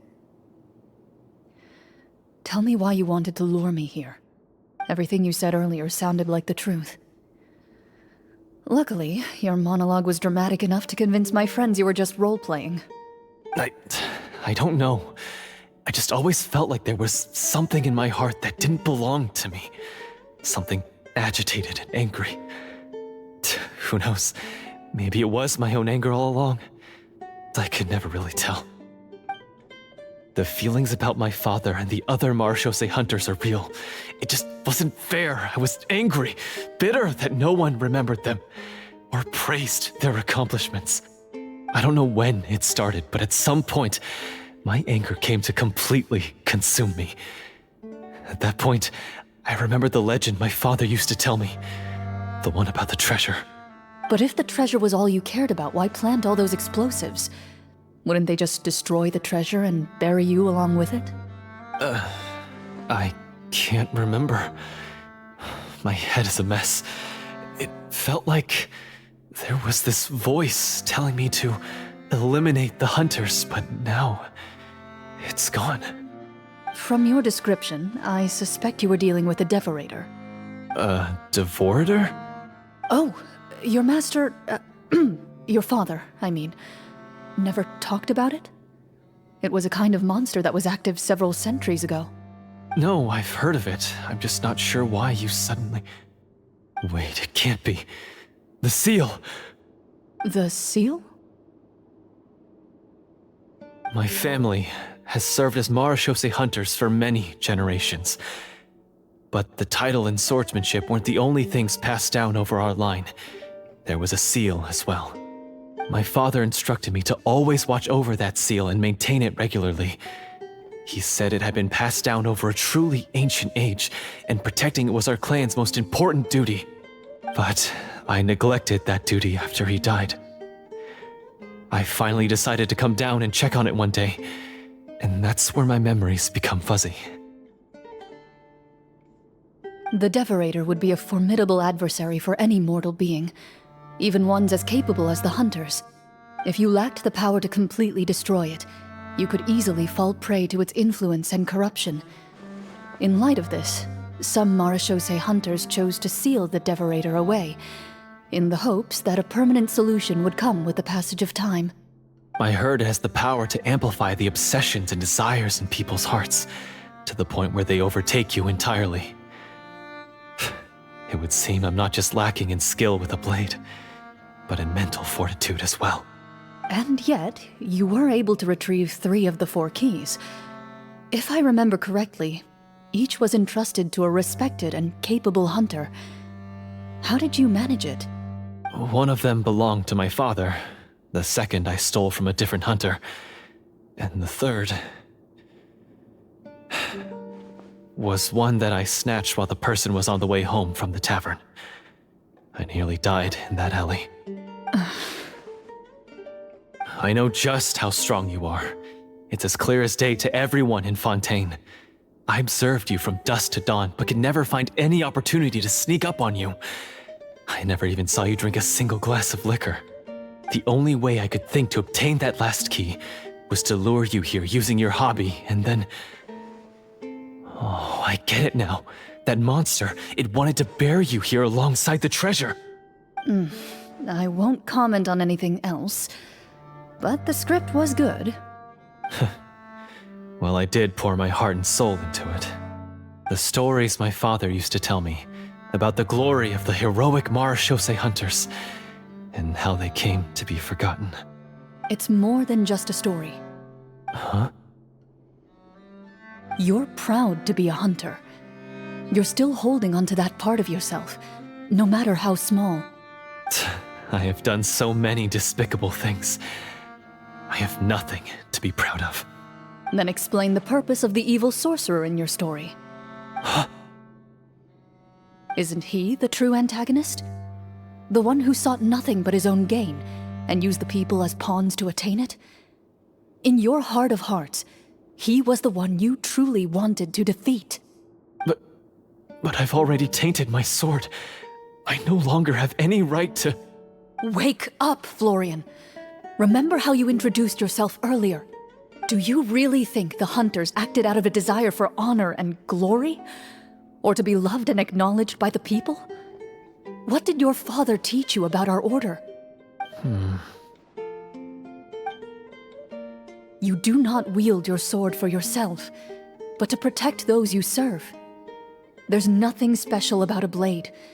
It's the intentions of the wielder that matter above all else. Do you still not understand? Even after seeing the treasure for yourself? The contents of that room, they represent the true legacy the hunters left behind. You're right. I am a Marashose hunter. It's time for me to redeem, to finally serve the people I vowed to protect all along. I wouldn't be so quick to push aside the need for redemption. I know. That's a charge I won't bother to defend myself against. Good. Then, come with me, and help me see the script through to the end. Huh? See the script through to the end? But there's no more script left. Never finished it, huh? No, I mean, I wrote the script with the sole purpose of luring you all here. There was no reason to write beyond this point. Then we'll just have to keep writing it. The evil sorcerer still needs to be defeated. You mean the Devorator? Are you saying I have to make up the rest of the script as we go along? Is that really so hard? You've already written most of it. Surely you can write an ending where the hunters win and justice prevails. I'll be there to help you too. You aren't afraid your party will fall into danger? I know what my friends are capable of, and they're all quite skilled. Besides, I need their help. Then, are you going to tell them the truth about all this? I don't intend to spoil the fun. Sometimes, protecting dreams and fantasies is more important than exposing the truth. Don't you think?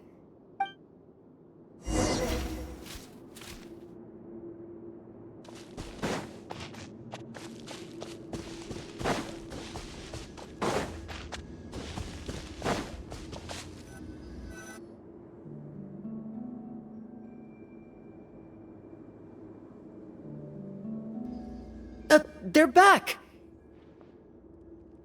That took a while. Ahem!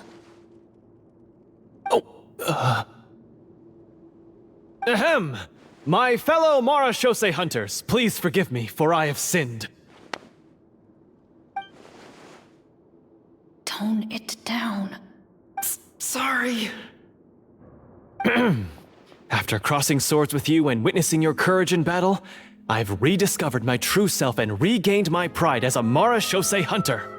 Oh, do I smell a redemption arc? I confess, I was brainwashed by the evil sorcerer.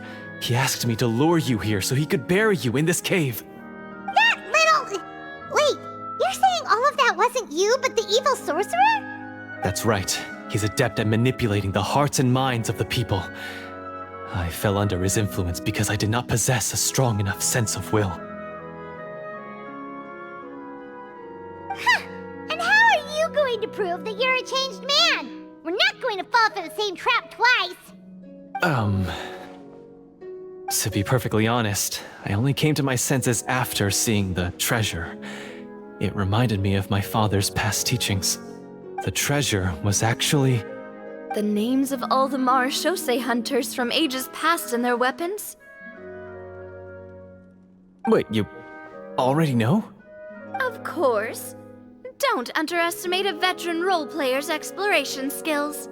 Oh, wait, I mean Marashose Hunter Navia's exploration skills. We just finished reading through the content of the stone tablet.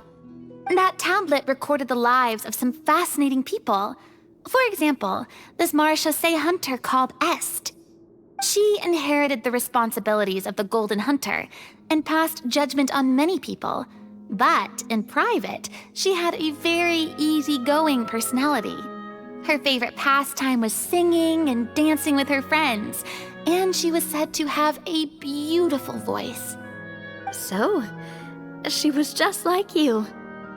Oh, you really think so? Well, when you put it that way, I suppose I also have a few things in common with this Walter. Working as an executioner, he supposedly used a countless number of tricks to confound his enemies in battle. Oh, if only I could have seen the feats of magic he pulled off back then. Their lives were all so exciting. You could write so many cool books about their accomplishments. How could they have all been forgotten? Because they chose to be. To hunt monsters that only appear in the shadows, you must also operate in the dark. To be a Marashose hunter is to willingly give up on wealth and fame. Then this stone tablet must have been left behind by their companions. That's right. Few Marashose hunters ever revealed their identity to the public. They always protected the city from the shadows.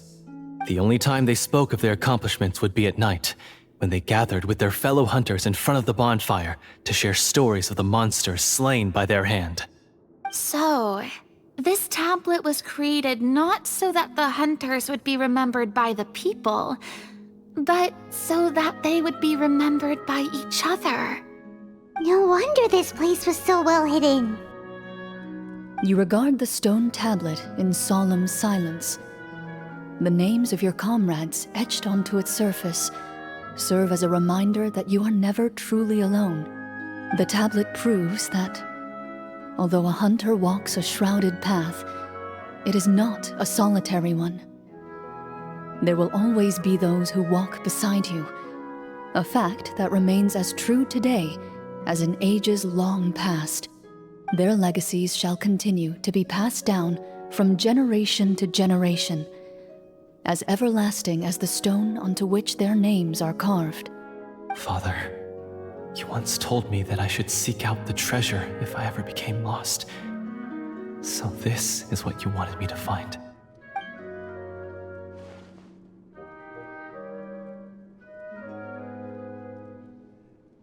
Thank you, my friend. You are very kind. I implore you, everyone, please give me a chance to make up for all I've done. Allow me to fight alongside you and defeat the evil sorcerer that threatens the peace and prosperity of everyone in this kingdom. Well, I say we let you join. Sounds good to me too. Everyone makes mistakes. What matters is what you do to make up for them. I have no objections, but Mr. Florian, do you even know how to defeat the evil sorcerer? When he took over my mind, I gained some insight into his thoughts. Every time I thought of the treasure, he reacted with a strong sense of fear. Huh? He's afraid of the treasure? But there's nothing here except some broken weapons in the stone tablet! What if the secret's hidden inside these weapons? GM, permission to investigate.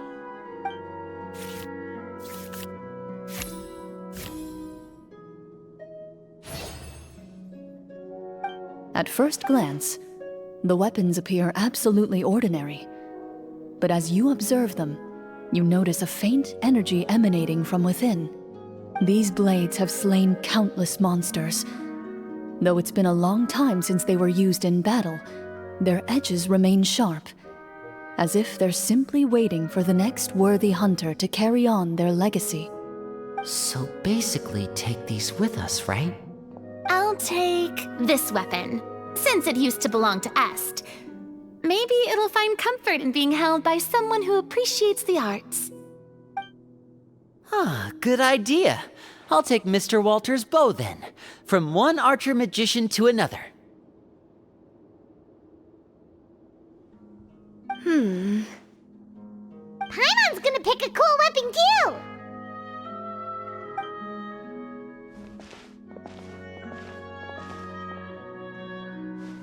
As you grip your weapons, you can almost feel the will of past hunters coursing through your being. It's a feeling of courage, determination, a silent vow passed down from generation to generation that says, eradicate the monsters, no matter the cost.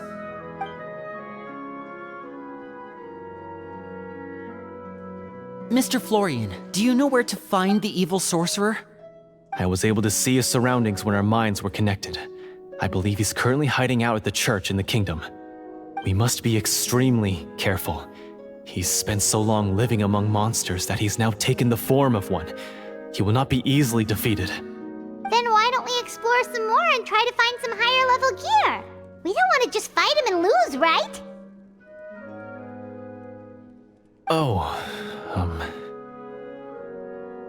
No, we have to strike now. He was greatly weakened when I managed to break out of his control. If we let him rest, he might have time to escape. I agree with Mr. Florian. We've got to act while we have the advantage. Don't forget, the people of the capital are counting on us. Yeah, now that we've got a plan, there's no point in waiting. The longer this drags on, the worse it will be for everybody. Yes, that's what's called... Yes, that's exactly right. Alright, you've persuaded Paimon. Mr. Florian, please lead the way. Of course. Follow me. He had to set up so many scenes today, and now he has to join in for this last part. I really don't envy his job. Finally, you decide to slay the evil sorcerer and bring peace back to the kingdom once and for all. As you walk away, you feel the gaze of the stone tablet at your back, as if all the hunters of the past are wishing you success in the battle ahead and awaiting your triumphant return.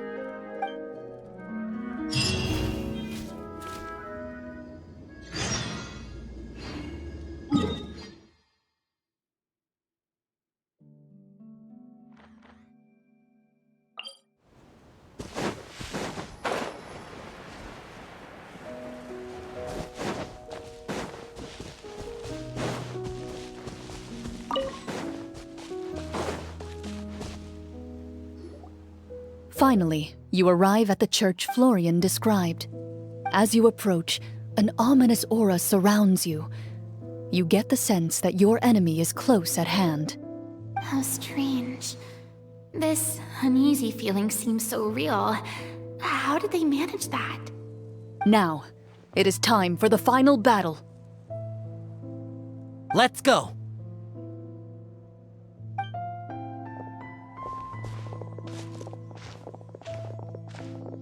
Florian, wait. What's wrong? I think you should wait outside. You've already been corrupted by the Devorator once. It could easily re-enter your mind and take control of your body. I don't think it's a good idea for you to be this close. If it corrupts you again, it's possible you might take on a new form entirely. That's exactly why I have to go. Why I should be at the very front. You mean... Yes. I intend to lure it into my body. That's too risky. If things get out of hand, I might have to kill you. Do you understand how dangerous this is?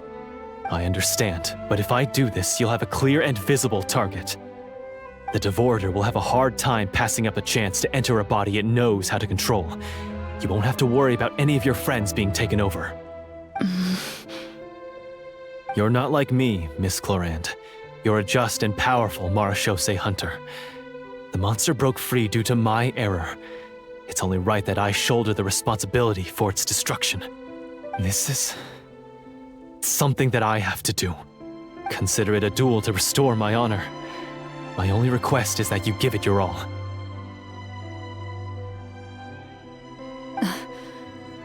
I understand. Then, as a champion duelist, I hereby accept your request for a duel. and extend to you my most sincere regards. Thank you. The battle is now upon us. Let the Devorator once again tremble under the blade of the Marechaussee hunters.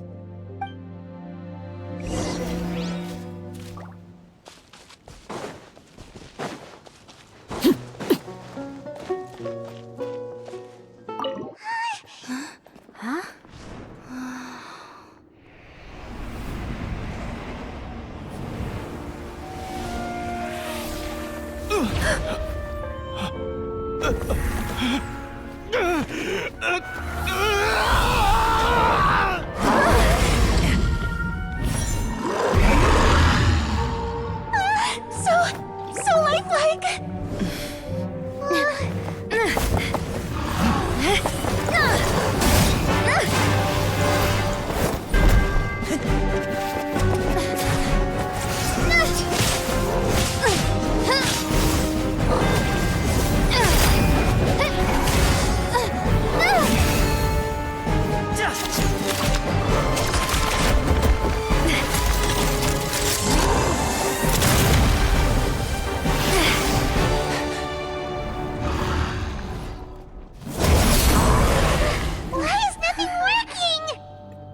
This foe is not invincible.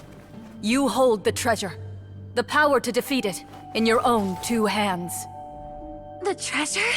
You mean... The names! It's the Marechaussee hunters' names! How are we supposed to... You forget, Paimon? There's still one skill we saved until the very end. Hunters fight not for fame, but to aid the people whenever they are summoned. Walter the Marechaussee Hunter, master of 1,000 tricks, executioner of the Phantom Hunters, I call for aid!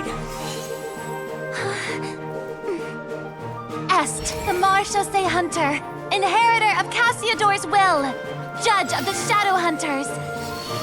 Answer my call!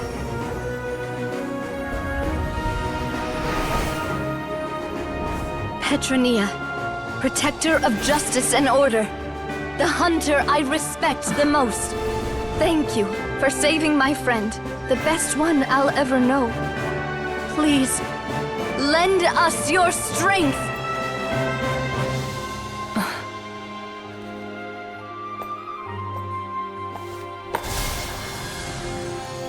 We have come to answer your summons.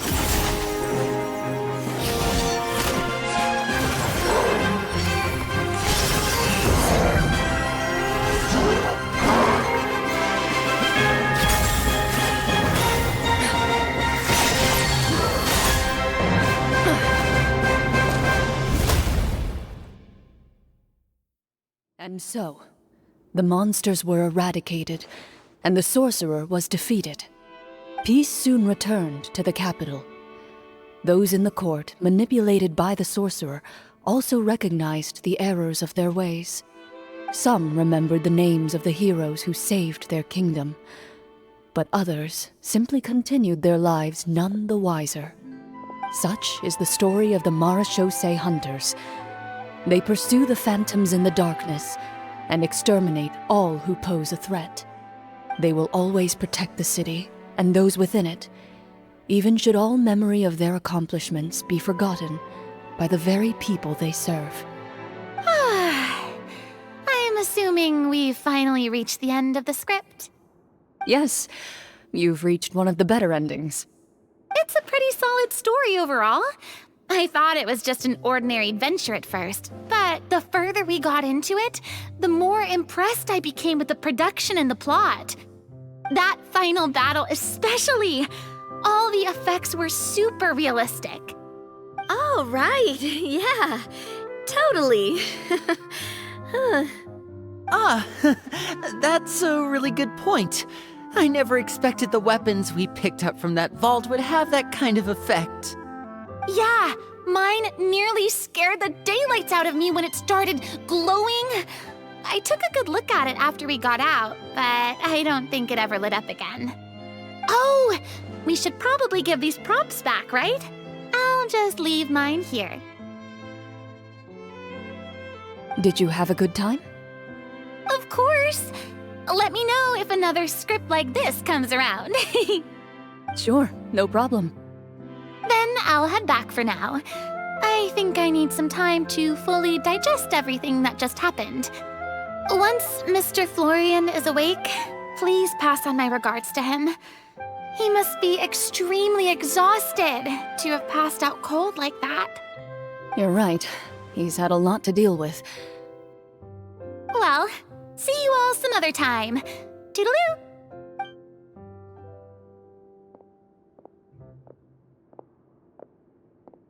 Okay, so, can I ask now, I think it should be fine, yeah.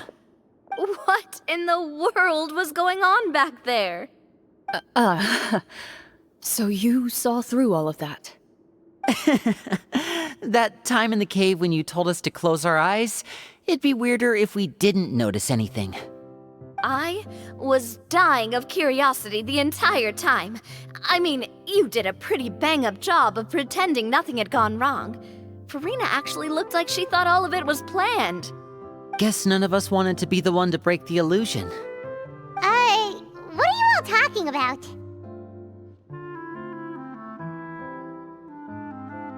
Oh, wait. Don't tell me you never... Ugh, this is all my fault. It's not too late to cover your ears. Here, partner, I'll do it for you. Bit late for that, don't you think? You're saying everything that happened back there wasn't actually part of the script? It's probably more accurate to say this was never a real scripted story to begin with. What? So loud. My head. Hey, you! Get up right now and explain yourself! No shaking, please! Oh, my head.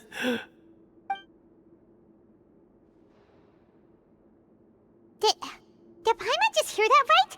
You guys made up that whole last part on the spot? It's not nice to lie to people, but Paimon's gotta admit, that was a really good story, Florian.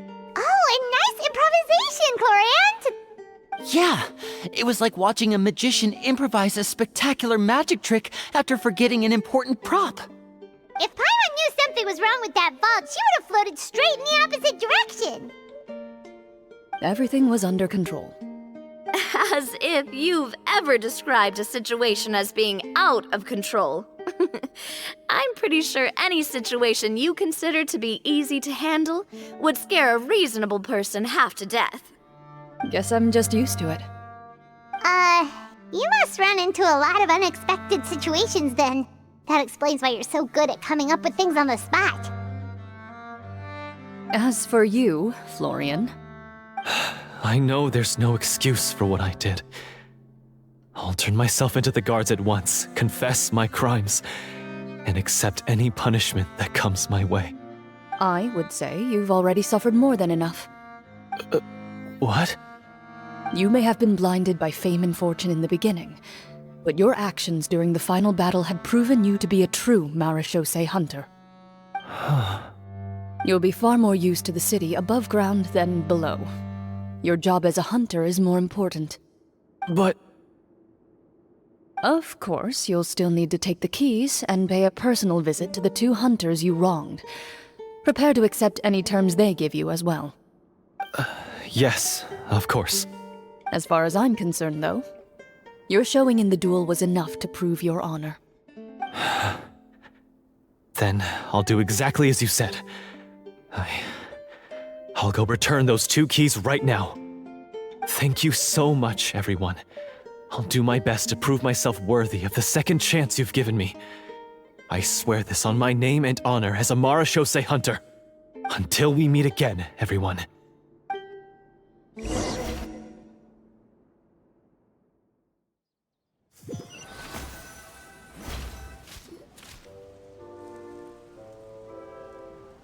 Speaking of Marechaussee hunters, what should we do about the treasure in that cave? Leave it be. Are you sure? We could show it to people, make it so that the hunters are remembered. Don't you want that? No. Every name on that tablet made the same choice. All hunters know what the path entails. I am no exception. My identity as a Marechaussee hunter is not something I need people to remember. I wish only to be recognized as a champion duelist, nothing more. That's certainly very different from the path of a magician. Still, I admire your decision. Wait, Paimon just remembered something. If there were no special effects involved, why did our weapons begin to glow during the battle? That's because the Marechaussee hunters of ages past would often imbue their weapons with special enchantments to suppress the monsters. Whenever a monster was nearby, their weapons would start to glow. Oh, so that's why they had an effect on that guy near the end. I really thought the summons were doing all the work. Well, I'm sure the summons were a part of it too. Oh? How so? This particular devorator probably hailed from the same era as the hunters we saw in the room. The names you recited all belonged to the bravest hunters. Countless monsters fell to their blades. That's likely why the devorator visibly reacted when you said them out loud. So the names held the power all along! Navia, everything you said during your summon. Huh? Oh, I meant what I said. I mean, it was true to my character, so yeah, I'm glad you heard it. Just don't make me repeat myself. It's embarrassing. I really appreciated those words. All right. Don't get all sentimental on me. Anyway, let's not talk about that anymore. I'm going to go on ahead. Don't fall too far behind now. She ran off! I should probably head back as well. This story was truly incredible. I might have to spend the whole night telling my siblings all about it.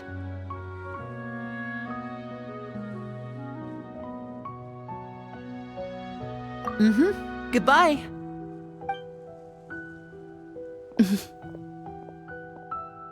Traveler, should your name and deeds be forgotten, what do you think the significance of your journey will be?